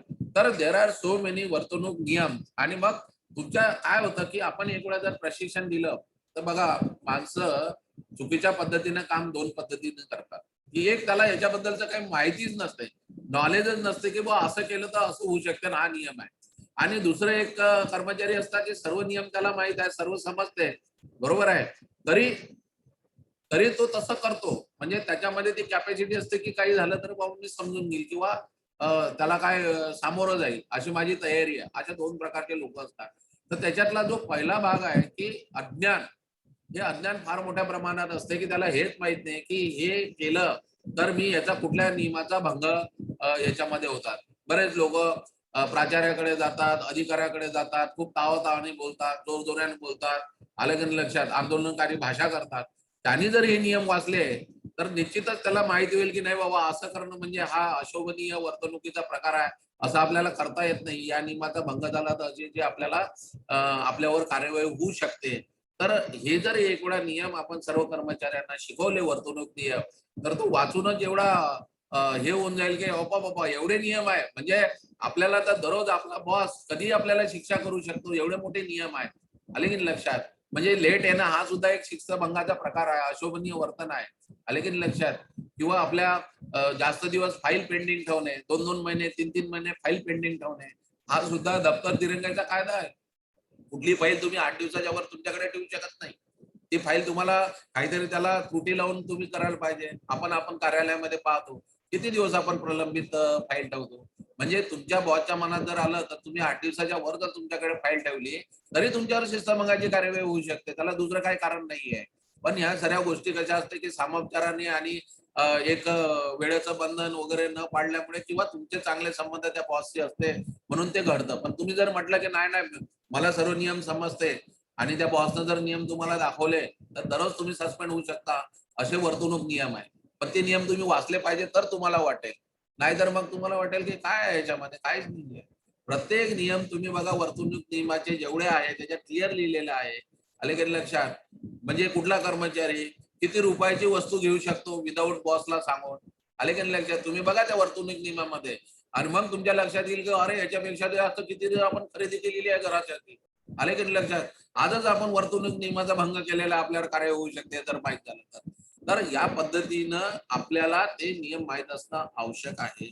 वर्तणूक नियमाच्या बाबतीत असेल, जनरल सर्व्हिस कंडिशनच्या बाबतीमध्ये बऱ्याच लोकांना काय माहिती नाही आहे की सर्व्हिस बुक का मेंटेन करायला पाहिजे, कसं करायला पाहिजे, किती दिवसामध्ये त्याचं व्हेरिफिकेशन करायला पाहिजे, किती दिवसानंतर ते प्रमाणित करून घ्यायला पाहिजे वगैरे वगैरे. सर्व्हिस बुकाच्या पहिल्या पेजवर काय काय प्रमाणित करणं आवश्यक आहे. जन्मतारीख जर चुकीची असेल तर किती दिवसामध्ये त्याचा अर्ज करायला पाहिजे, 5 वर्षात करायला पाहिजे, 10 वर्षात करायला पाहिजे. तो जन्मतारीख बदलवणारा सक्षम अधिकारी कोण आहे, प्राचार्य आहे, जॉईंट डायरेक्टर आहे की डायरेक्टर आहे की शासन आहे, म्हणजे वित्तीय मर्यादा किती आहे, की आपण किती खरेदी करायला पाहिजे, प्राचार्याला कार्यालय प्रमुख म्हणून किती खरेदी करण्याचे अधिकार आहे, सहसंचालका विभागीय कार्यालय प्रमुख म्हणून किती अधिकार आहे, संचालकाला किती अधिकार आहे, शासनाला किती अधिकार आहे, कोणाला किती अधिकार आहे, याचे सुद्धा वित्तीय अधिकाराचं जे पुस्तक आहे ते तुम्ही वाचायला पाहिजे. तुम्हाला त्याचे नियम माहित पाहिजे की आपल्याला रॉ मटेरियल खरेदी करायचं असेल तर कुठला वित्तीय अधिकार आहे. तुम्हाला जर मशीन घ्यायची असेल मग 3/7 आहे त्याच्यामधला किंवा 4/7 आहे, मग कुठल्या याच्यामध्ये आपल्याला खरेदी करता येईल. कॉम्प्युटरच्या जर वस्तू आपल्याला दुरुस्त करायच्या असेल, काय करायचं असेल तर मग 27-28 मध्ये त्याची प्रोव्हिजन आहे की ते किती आपल्याला त्याचंही आहे. घर बांधणे कर्ज घ्यायचं असेल तर त्याचे रूल्स काय आहे. तर एवढं मोठं आहे, तुम्ही जेवढं वाचत जाल तेवढं हे मोठं आहे, आणि मग याच्या पद्धतीनं तुम्हाला किती नॉलेज मिळते त्याप्रमाणे तुम्ही सक्सेसफुल होऊ शकता. डिपार्टमेंटच्या योजना, आज डिपार्टमेंटच्या योजना एवढ्या आहे की आपल्याला त्याचा अभ्यास करता करताच हे 1.5 महिना तुमचा कसा चालला जाईल याचं भान सुद्धा राहणार नाही, एवढ्या योजना आहे. म्हणजे एक तुम्ही ITI ची घेतली तर ITI मध्ये असलेल्या योजना, काही योजना तर आता बंद होण्याच्या मार्गावर सुद्धा आहे, पण आपल्याकडे समजा POT ची योजना आहे, मागेल त्याला प्रशिक्षणची योजना आहे, बरोबर आहे, आर्टिझन टू टेक्नोक्रॅटची योजना आहे, बरोबर आहे. तर या सर्व योजनेच्या बाबतीमध्ये मग आता प्रधानमंत्री कौशल्य योजना आहे, विकास योजना आहे, ती कोण चालवते, आपल्याकडे त्याचं काय आहे. NSQ चे सिलेबस आहे ITI चे, NSQ म्हणजे काय, त्याच्या लेवल कोणत्या असतात, आले का लक्षात, त्याच्या पैसे कसे येतात, कोण खर्च करते. म्हणजे ह्या सर्व बाबतीतलं तुम्हाला जर खरोखर एका विषयाचं नॉलेज घ्यायचं असेल तर मला वाटतं 1.5 महिना तुम्हाला पुरणार पण नाही आणि तुमचा अभ्यास पण होणार नाही. म्हणून आजच मी तुम्हाला सांगतो की आजपासून या सर्व बाबतीतलं प्रशिक्षणाची कार्यवाही सुरू करा. आपल्याला आरक्षणाच्या बाबतीतले कॉन्स्टिट्यूशन माहित पाहिजे. पूर्ण कॉन्स्टिट्यूशन जरी माहित नसली तरी त्याच्यातले जे महत्वाचे भाग आहे की बाबा 14 मध्ये काय लिहिलेलं आहे, इक्वॅलिटी बिफोर द लॉ असेल, 15 मध्ये काय आहे की एज्युकेशनचं आरक्षण आहे, 16 मध्ये काय आहे तर नोकऱ्याचं आरक्षण आहे, त्याच्यामध्ये काय प्रोव्हिजन केलेलं आहे, कुठून ते प्रोव्हिजन झालेलं आहे. प्रायव्हेट इंजिनिअरिंग कॉलेजला, प्रायव्हेट ITI ला रिझर्वेशन आहे, ते कधी आलेलं आहे, कुठल्या नियमानं आलेलं आहे, आले का लक्षात. याचं जे वरवरचं नॉलेज आहे ते सर्व नॉलेज तुम्हाला असणं अत्यंत आवश्यक आहे.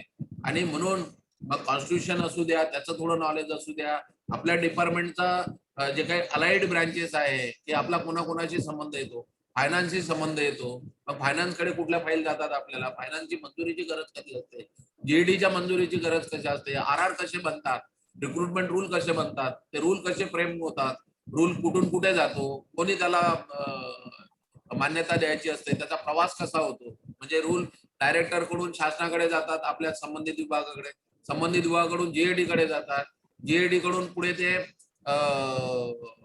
ऑफिसरचे असले तर MPSC ला जातात, MPSC हून गेल्यानंतर कॅबिनेटला जातात, कॅबिनेटहून गेल्यानंतर मग ते विधानसभेमध्ये मंजूर करावं लागते, विधानसभेमध्ये मंजूर केल्यानंतर राज्यपाल त्याचं ऑर्डिनन्स काढते. तर हा जो मोठा प्रवास आहे, या प्रवासामध्ये आपण हे सर्व बघायला पाहिजे की कुठल्या पद्धतीमध्ये आपल्याला अभ्यास करायचा आहे.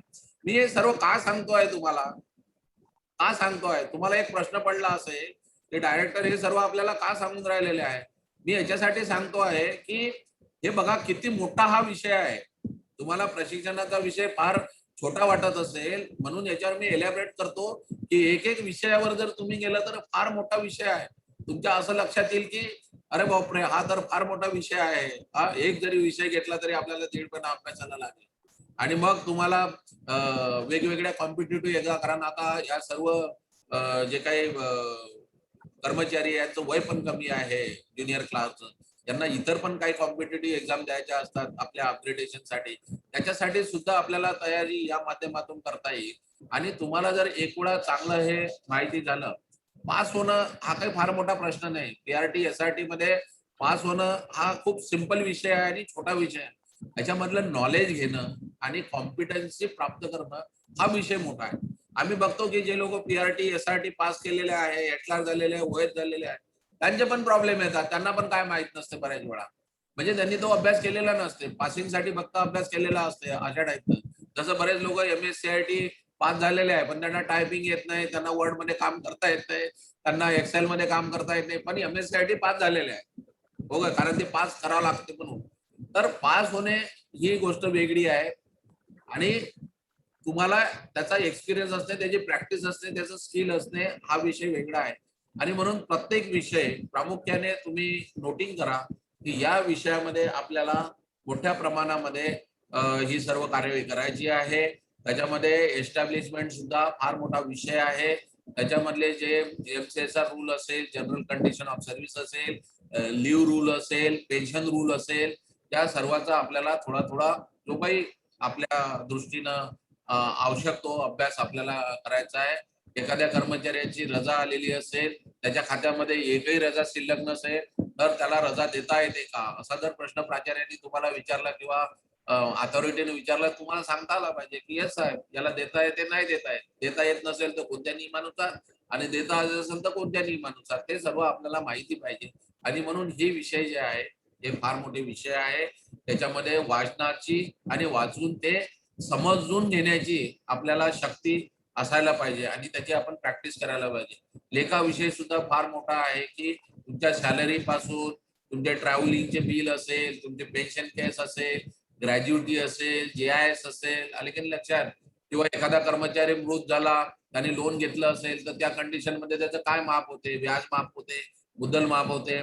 समजा तुम्ही प्रायव्हेट बँकेचं कर्ज घेतलं तर कशा पद्धतीची रिकव्हरी होते, EMI मध्ये दोन्ही असतात की त्याच्यामध्ये प्रिन्सिपल अमाऊंट असतो आणि त्याच्यामध्ये इंटरेस्ट अमाऊंट पण असतो. पण तुम्ही गव्हर्नमेंटचं जर लोन घेतलं तर काय प्रोव्हिजन असते, तर गव्हर्नमेंटचं लोन घेतलं तर तुम्हाला फक्त पहिले प्रिन्सिपल अमाऊंटच तुमचे जमा केल्या जाते आणि त्याच्यानंतर मग इंटरेस्ट त्याचा जमा केलेला जाते. हा जो एक विषय आहे समजून घेण्याचा की याच्यामध्ये त्या कर्मचाऱ्याचा काय फायदा होऊ शकतो, त्याला आपल्याला कुठल्या कुठल्या प्रकारचे लोन देता येते, GPF मधून त्याला ऍडव्हान्स कसा देता येतो, कुठल्या कुठल्या प्रोजेक्ट साठी देता येतो, या सर्व गोष्टी मी आपल्याला सांगितलेल्या आहेत. आणि सर्वात महत्वाची म्हणजे डिपार्टमेंटच्या स्कीम्स आणि डिपार्टमेंटची कार्यपद्धती, म्हणजे ट्रेनिंगची एक कार्यपद्धती असेल ITI ची, दुसरी तुमची प्रवेशाची कार्यवाही असेल, परीक्षेची कार्यवाही असेल आणि याच्या व्यतिरिक्त कर्मचाऱ्यांचे जे सेवाविषयक बाबी आहे त्या सेवाविषयक बाबी असेल. मग प्रत्येक स्कीमचं एक छोटं तुम्ही आपल्या याच्यामध्ये नोटिंग करायला पाहिजे की ITI ची स्कीम काय आहे, ITI साठी ऍडमिशन साठी मिनिमम वय किती लागते, मॅक्सिमम वय किती लागते, त्याच्या ऍडमिशन कशा होतात, रुरल असेल, शहरी असेल, त्याच्यात काही त्याला बेनिफिट मिळते का, कुठल्या प्रकारचे वेगवेगळे रिझर्वेशन ITI ऍडमिशन साठी दिले जाते आणि अपडेटेड दरवर्षी कुठल्या प्रकारच्या ऍडमिशनचे रूल्स आलेले आहे. आता यावर्षी आपण ऍडमिशनचा रूल चेंज केलेला आहे, त्याच्यामध्ये 90% ऍडमिशन आपण त्या जिल्ह्यातल्या विद्यार्थ्यांना देतो, 10% फक्त इतर जिल्ह्याचा देतो. आता हा रूल जो आहे हा याच वर्षी आलेला आहे, हा आपल्याला माहिती पाहिजे. नाहीतर मग आपण मागची नोट वाचणार आहे त्याच्यामध्ये 70 आणि 30 होतं आणि परीक्षेत जर प्रश्न आला की बाबा यावर्षी ऍडमिशन कशा होतात, 70-30 न होतात की 90-10 ने होतात, अर्धे लोक लिहितात 70-30 न, कारण ते त्याने वाचलेलं असते 70-30 2 वर्षापूर्वीच. या वर्षीचा जो GR आहे, अपडेट GR आहे, त्याच्यानुसार 10 आणि 90% आहे. ते बऱ्याच लोकांना माहिती असलं पाहिजे. परीक्षेचा प्रश्न येणार असं गृहीत धरा, हा प्रश्न आला तर मग काय करायचं, 2 वर्षापूर्वीची नोट वाचलेली लिहायचं की या वर्षीचा जो अपडेट GR आहे तो वाचायचा. म्हणून सर्व कर्मचाऱ्यांनी सर्वात पहिले आपल्या विभागाच्या वेबसाईटवर जायचं, कौशल्य विकासाच्या, आणि काय काय GR आपले निघालेले आहे या एका वर्षामध्ये ते GR तरी नोट डाऊन करून घ्यायचे आपल्याशी रिलेटेड, ITI रिलेटेड, म्हणजे ऍडमिशनचा असेल, अजून काही बदल्यांच्या बाबतीतला असेल की आता यावर्षी बदल्या 25% करायच्या आहे, मागच्या वर्षी 30% बदल्या होत्या, हा प्रश्न सुद्धा तुम्हाला विचारू शकते की मागच्या वर्षी ऍडमिनिस्ट्रेटिव्ह बदल्या किती करायच्या होत्या, कार्यरत कर्मचाऱ्याच्या 30% होत्या, यावर्षी किती झाल्या, यावर्षी 15% होत्या, आता त्या 25% झाल्या. तो आपल्याला माहिती पाहिजे, अपडेटेड. म्हणून आपण गेल्या 1 वर्षामध्ये जेवढे GR निघालेले आहे ते साईटवर जा आणि त्या साईटवर डाउनलोड करून टाका आणि ते तुम्ही वाचा, अपडेटेड GR. बऱ्याच वेळा काय होतं की आपलं उत्तर बरोबर असते, पण ते 2 वर्षापूर्वीच आपण काहीतरी लिटरेचर जुने पुस्तकं वाचलेले असते किंवा ज्यांनी मागच्या वर्षी PRT दिलेली आहे, SRT दिलेली आहे, त्याच्या नोट आपण वाचतो, त्याच्या नोट प्रमाणे ते बरोबर असते. पण अपडेटेड बरंचसं आपलं हे झालेलं असते. पेन्शन, पूर्वी पेन्शनचे अधिकार 6 महिन्यापूर्वी पर्यंतच होते, आता ते 1 वर्षापर्यंत आलेले आहे. 1 वर्षापर्यंत आपल्याला पेन्शन देता येते, त्याच्यानंतर एजीला जाण्याची आवश्यकता असते. पे फिक्सेशन कसं करायचं, त्याच्यानंतर वेतनचं जे मॅट्रिक्स आहे ते वेतनचं मॅट्रिक्स कसं आहे, त्याच्यातल्या ज्या स्लॅब आहेत त्या स्लॅब कसा आहे, आपल्या डिपार्टमेंटच्या लोकांना प्रमोशन चॅनल कसं आहे, म्हणजे तुमचा जो आता ज्युनियर क्लार्क आहे, ज्युनियर क्लार्कला भरती कशी होते, तर त्याच्यामध्ये खालून वर्ग 4च्या कर्मचाऱ्यांना प्रमोशन आहे 25% आणि 75% तुमचं डायरेक्ट रिक्रुटमेंट आहे, अशा प्रकारची भरती आहे. मग सिनियर क्लार्कला भरती कशी आहे, सिनियर क्लार्कला आजही जे काही 75 आणि 25चं पर्सेंटेज आहे, 75% डायरेक्ट प्रमोशननी भरायचं आणि 25% डायरेक्ट भरायचं. मग हेड क्लार्क कसं भरायचं, हेड क्लार्कला किती टक्के आहे, आतापर्यंत ते 50%, 100% त्याचा पण वाद सुरू होता. आता आपण नवीन परिपत्र काढलं का आता 100% हेड क्लार्कला प्रमोशन आहे, त्याच्यानंतर OS ला 100% प्रमोशन आहे. मग पुढे OS टू क्लास 2 अधिकारी जो होतो त्याला किती प्रमोशन आहे, हे सर्व प्रमोशनचा जो एक चार्ट आहे तो तुम्हाला माहिती पाहिजे की कुठल्या पदाला कसं प्रमोशन आहे. मग तुमचा जर क्लास 4 प्रमोट करायचा असेल ज्युनियर क्लार्क मध्ये, तर त्याला कंडिशन काय पाहिजे, तर त्याला 10वी पास पाहिजे. तो 10वी नापास असला तर आपण करत नाही. समजा तुमचा ज्युनियर क्लास सिनियर क्लार्कला आपल्याला जर प्रमोट करायचा असला तर त्यांनी PRT पास केली पाहिजे किंवा मग वयाचे 45 वर्ष त्याचे पास झाले पाहिजे, तर त्याला सूट मिळते. म्हणजे त्याला आता प्रमोशन पाहिजे तर त्यांनी PRT पास केली पाहिजे, त्याला 45 वर्षानंतर प्रमोशन द्यायचं असेल तर PRT त्याला सूट होऊ शकते. मग senior clerk to head clerk करायचं तर त्याला SRT पास पाहिजे किंवा 45 वर्षाचा झाला तर त्याला सूट मिळते. ह्या ज्या गोष्टी आहे, ह्या गोष्टी तुम्हाला या प्रशिक्षणामधून मिळणं आवश्यक आहे. आणि या दृष्टीनं आपले भुते साहेबांना सुद्धा सांगू इच्छितो की आपण सुद्धा प्रशिक्षण घेताना या पद्धतीचं प्रशिक्षण घ्या, नाही तर मग एखादं पुस्तक घेऊन येणार आणि त्याच्यातलं वाचून दाखवणार, त्यानं प्रशिक्षण होणार नाही. You should create the curiosity की हे काय आहे टॉपिक, हा टॉपिक काय आहे. बऱ्याच वेळा काय होते प्रशिक्षणामध्ये, एक प्रशिक्षक पुस्तक घेऊन येतो आणि तो तुम्हाला वाचून दाखवतो, असं आहे तसं आहे, हे आहे ते आहे. त्याने काय प्रशिक्षण आपलं होणार नाही ऑनलाईन पूर्ण. पहिलेच ऑनलाईन मध्ये थोडा कंटाळा येतो ऐकायचा, त्याच्यात कनेक्टिव्हिटीचा प्रॉब्लेम येतो, कधी कधी व्हाईसचा प्रॉब्लेम येतो. तेव्हा प्रशिक्षक जो आहे ते प्रशिक्षक चांगले घ्या, ज्यांना याच्यामधलं खरं नॉलेज असेल, जे एक्सप्लेन करू शकेल. आले की लक्षात. किंवा मग एखादा प्रश्न विचारला तर त्याच वेळेस त्याचं उत्तर दिलं पाहिजे. मी उद्या सांगतो, परवा सांगतो, असं कुठल्याही प्रकारचं प्रशिक्षकाने सांगू नये. त्याच वेळेस त्याचं उत्तर द्यावं. फार क्रिटिकल असेल तर त्याला चर्चा. आणि प्रशिक्षण सुद्धा चर्चात्मक मागतं. म्हणजे आज जर प्रशिक्षण एखादा पिरियड झाला तर त्यांना सांगायचं की बाबा या पिरियडच्या संबंधातली जर काही प्रश्न असेल तर तुम्ही नोट डाऊन करा आणि ते तुम्ही उद्या विचारा. म्हणजे काय होईल की त्याच्यातून क्लॅरिटी येईल, क्लॅरिफिकेशन येईल. आणि म्हणून या पद्धतीचं प्रशिक्षण आपल्याला होणं अत्यंत आवश्यक आहे. आणि म्हणून येते साहेबांना, भुते साहेबांना, देवतळ साहेबांना माझी विनंती राहील की प्रशिक्षणाला सुद्धा एक SOP द्या की या पद्धतीचं प्रशिक्षण व्हायला पाहिजे आणि ते इफेक्टिव्ह व्हायला पाहिजे. कारण ऑनलाईन मध्ये आपल्याला जसं ऑफलाईन घेतो आपण की बाबा एखादा विषय गेला, मग इकडे तिकडे वर्गात फिरत राहिलं, हा तुझं काय रे बाबा, तुझं काय, तू जेवला काय, गावला काय, असं काय ऑनलाईन मध्ये चालणार नाही. आता ऑनलाईन मध्ये you have to deliver with full strength. आलं की लक्षात. तर या कारण आपल्याला माहिती आहे आपण प्रशिक्षण कसे देतो. आलं की लक्षात. एखादा विषय बोर्डवर लिहिला, मग वर्गात फिरत राहिला, याला विचार त्याला विचार, तुला समजलं का, तुला समजलं का, तुला समजलं काय, त्याच्यात आपले 2 तास निघून जायचं होते पूर्वीचे. आता आपल्याला तसं नाही करावं लागणार. आपल्याला ऑनलाईन मध्ये फुल स्ट्रेंथनी आणि फुल कॅपॅसिटीनी जे काही आपले 2 तासाचं असेल, 3 तासाचं प्रशिक्षण देणं आता आपल्याला आवश्यक होणार आहे. आणि म्हणून मध्ये मध्ये मला जेव्हा केव्हा वेळ मिळेल तेव्हा मला पण लिंक पाठवत चला, मी पण जॉईन करेल. त्याच्याकडून मला माहिती होईल की प्रशिक्षण कसं चालू आहे. मला काही प्रश्न विचारायचे असेल तर मी पण प्रशिक्षकाला विचारून मी पण एक PRT देतो असा एक कॅन्डिडेट म्हणून मध्ये मध्ये जॉईन होत राहील. तर आपण ते सर्व सर्व कर्मचाऱ्यांना प्रशिक्षणार्थींना चांगलं प्रशिक्षण मिळावं आणि ते चांगले तयार व्हावे हा माझा उद्देश आहे. तर मला असं वाटतं की मला जो टाइम दिलेला होता तो टाइम 30 मिनिटाचा संपत आलेला आहे आणि म्हणून मी आता इथे आटोपत घेतो कारण पुन्हा तुम्हाला लेक्चर आहे. मला वाटतं ते भुते सर लेक्चर तुमचं घेणार आहे. तर या पद्धतीनं पुनश्च आपल्या सर्वांना माझी विनंती राहील की हे जे प्रशिक्षण आहे सिरियसली करा. बरेच लोक प्रशिक्षणामध्ये सिरियस नसतात. जस्ट त्यांना वाटते काहीतरी खात्याने ऑर्डर काढली म्हणून आपण ते जॉईन व्हावं. बरोबर आहे. पण आपण ही जी आपल्याला संधी मिळालेली आहे, हे जे आपलं प्रशिक्षण मिळालेलं आहे, हे भविष्यामध्ये असं प्रशिक्षण आपल्याला कधीही मिळणार नाही आणि म्हणून सिरियसली प्रशिक्षणाला जॉईन व्हा. कुठल्याही प्रकारची दांडी मारू नका. जर समजा कुठे काही हलका ताप असेल, कुठे काही प्रॉब्लेम असेल तर आपल्या बॉसला सांगा की मी आज घरूनच हे जॉईन करतो प्रशिक्षण, मला असा प्रॉब्लेम आहे. पण त्याच्यामध्ये प्रामाणिकता असायला पाहिजे. आलं की लक्षात. आणि घरी जाऊनही प्रामाणिकपणे ते अटेंड करा जर तुम्हाला काही प्रॉब्लेम असेल तर. अदरवाईज आपण आपल्या कार्यालयामध्ये जाऊन या सर्व सुविधा देण्याची मी आताच आदेश केलेले आहे. आपल्याला ज्या सुविधा पाहिजे त्या सुविधा उपलब्ध होतील. त्याच्याप्रमाणे मात्र आपण हे प्रशिक्षण घ्यावं आणि हे प्रशिक्षण घेताना असताना आपल्या वरिष्ठांशी आपल्या इतर बॉसशी आपण चर्चा करा की सर काय हे मला समजलं नाही, याच्यात काय, ते मला समजलं नाही, याच्यात काय. तर या चर्चेतून सुद्धा आपल्याला प्रशिक्षण मिळू शकेल. हे काय प्रशिक्षण फक्त ऑनलाईनच पूर्ण होईल असं नाही आहे. ऑनलाईन मध्ये तुम्हाला एक आउटलाईन दिल्या जाईल.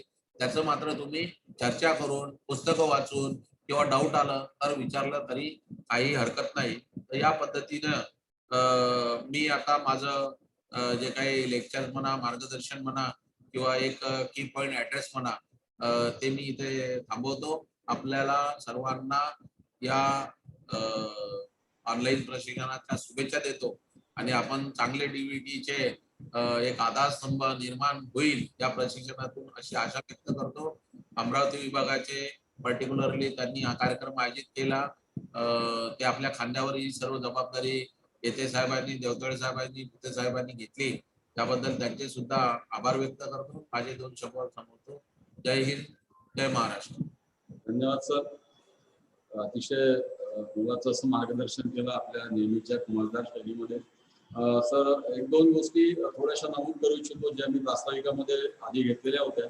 आपण यांना आपल्या जो कार्यपद्धती आहे, खात्याची माहिती, खात्याच्या योजना, लेखा विभाग, आस्थापना विभाग या सगळ्या बाबी आपण सांगणारच आहोत.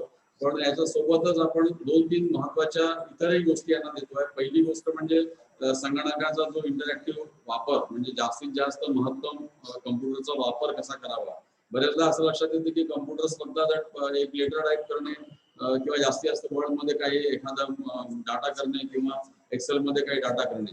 तर त्यामध्ये हे सगळं आपल्याला त्याच्यामध्ये काय काय सुधारणा करता येतील हे पण आपण प्रशिक्षणामध्ये घेतोय. दुसरं तणावाचं व्यवस्थापन, दैनंदिन ताण तणाव जे असतात, स्ट्रेस मॅनेजमेंट ज्याला म्हणतो, तो पण भाग आम्ही या प्रशिक्षणामध्ये अंतर्भूत केलेला आहे. वर्क लाईफ बॅलन्स हा एक प्रकार आपल्याकडे आता थोडा कठीण होतोय. तर याच्या संदर्भात पण काही काउन्सिलर्स आपल्याकडे आहेत, समुपदेशक आहेत, त्यांना पण आपण इथे डॉक्टर पंजाबराव देशमुख प्रबोधिनीच्या माध्यमातून इथे आमंत्रित केलेला आहे.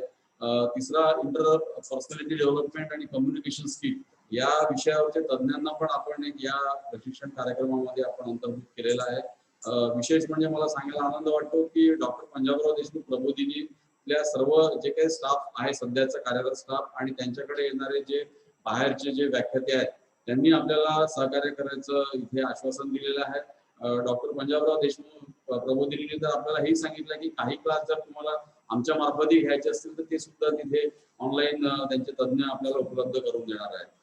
परत सर खूप खूप धन्यवाद आणि आपण इथे जॉईन झालात, वेळात वेळ काढून आणि आमच्या सर्व प्रशिक्षणार्थींना मार्गदर्शन केलं त्याबद्दल खूप आभार. तसं पूर्ण आभार प्रदर्शनासाठी मी आमंत्रित करतो AVTS चे उपप्राचार्य श्री पुरुषोत्तमजी कुंभरे यांना. कुंभरे साहेब.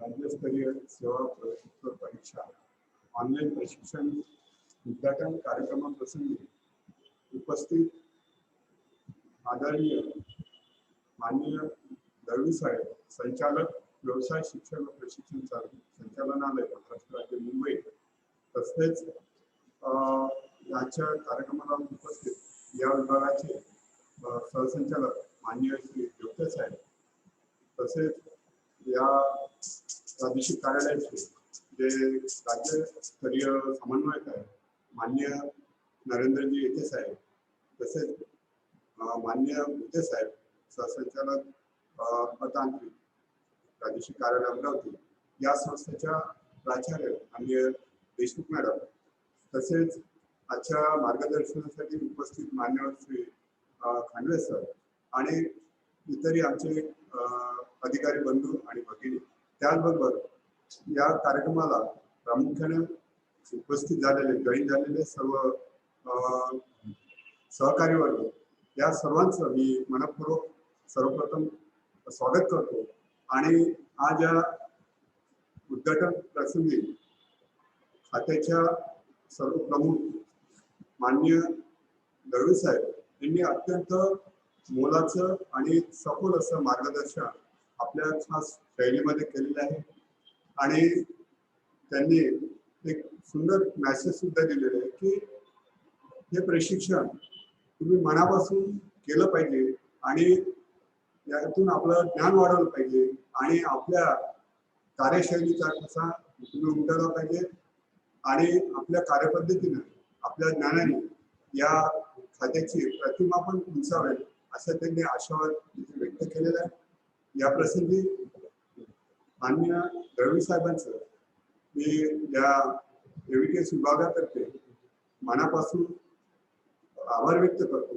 तसेच आजच्या प्रसंगी माननीय देवते साहेब यांनी सुद्धा आपला महत्वपूर्ण वेळ देऊन सर्व उपस्थित प्रशिक्षणार्थींना मार्गदर्शन केलेलं आहे. त्याकरता या एव्हीटीएस विभागातर्फे मी देवते साहेबांचे सुद्धा मनपूर्वक आभार व्यक्त करतो.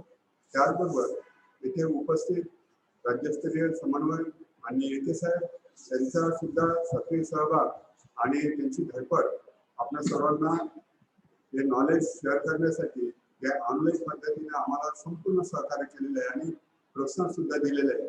तर असे आमचे मार्गदर्शक माननीय श्री देवते, माननीय श्री नरेंद्रजी येते सर यांचे सुद्धा मनापासून आभार व्यक्त करतो. तसेच मुते साहेब यांचे सुद्धा मनापासून आभार व्यक्त करत आहे. तसेच आमच्या प्राचार्य, आमच्या प्रेरणा माननीय देशमुख मॅडम त्यांचे सुद्धा मी मनापासून आभार व्यक्त करतो. त्याचबरोबर आमचे नेहमी या ऑनलाईन प्रशिक्षण वर्गासाठी आणि आम्हाला तांत्रिक मार्गदर्शनासाठी सातत्याने आणि जेव्हा आम्हाला गरज पडेल तेव्हा सहकार्य करणारे आमचे मित्र श्री खांडवे सर यांचे सुद्धा मनापासून आभार व्यक्त करतो. त्याचबरोबर आजच्या या कार्यक्रमाप्रसंगी उपस्थित सर्व माझे सहकारी अधिकारी बंधू भगिनी, माझे प्रशिक्षण अधिकारी, त्याचबरोबर या सर्वांचे मी आभार व्यक्त करतो. आणि खास करून आजच्या या राज्यस्तरीय सेवा जे सहभागी प्रशिक्षणार्थी आहे तर त्यांचं मनापासून पुनश्च एकदा स्वागत आणि मी आज आभार व्यक्त करतो. आपण अत्यंत उत्स्फूर्त 100% असा प्रतिसाद दिलेला आहे. सर्वांनी सहभाग नोंदवलेला आहे. असाच प्रतिसाद पूर्ण आपला कार्यक्रम संपूर्ण संपेपर्यंत म्हणजे अर्थात आपलं प्रशिक्षणाचा कालावधी संपेपर्यंत आपण सहभाग नोंदवावा आणि त्याकरता आपल्या सर्वांसाठी आम्ही पण आमच्या परीने प्रयत्न करूया. चांगलं हे जे सेशन आहे किंवा हा जो प्रशिक्षणाचा कार्यक्रम आहे तर दोन्ही साईडनं व्हावं, इंटरॅक्शन आणि तुम्हाला जे काही अडचणी असेल त्या आम्हाला वेळोवेळी व्हॉट्सअपद्वारे किंवा फोन करून कळलं तरी चालेल. आणि या प्रशिक्षणामध्ये काही व्यत्यय किंवा काही अडचणी आल्या तर निश्चित आम्हाला तुम्ही करा आणि या प्रशिक्षणाकरता आपण सर्वांनी सहकार्य करावं अशी मी या प्रसंगी आशा व्यक्त करतो. आणि माझं आभार प्रदर्शनाचं शब्द मी थांबवतो. पुन्हा एकदा सर्वांचे आभार आणि धन्यवाद. काही तांत्रिक बाबींच्या सूचना श्री कोकुलवार सर देतील. धन्यवाद मुंबई साहेब. एव्हीटीएस तर्फे आम्ही आपण सुद्धा आभार व्यक्त करतोय. मित्रांनो, तिसऱ्या यानंतरचा जो काही प्रशिक्षणाचा सत्र आहे हा तिसऱ्या लिंकवर आपण जॉईन व्हायचा आहे. तुर्तास या कार्यक्रमाचे उद्घाटन माननीय श्री संचालक श्री दळवी साहेब यांनी केलेलं आहे आणि आता या प्रसंगी माननीय श्री येते साहेबांच्या परवानगीने हे सत्र इथे समाप्त करण्यात येत आहे आणि 1 वाजता कृपया सर्वांनी तिसऱ्या लिंकवर जॉईन व्हायचं आहे. धन्यवाद मित्रांनो. धन्यवाद.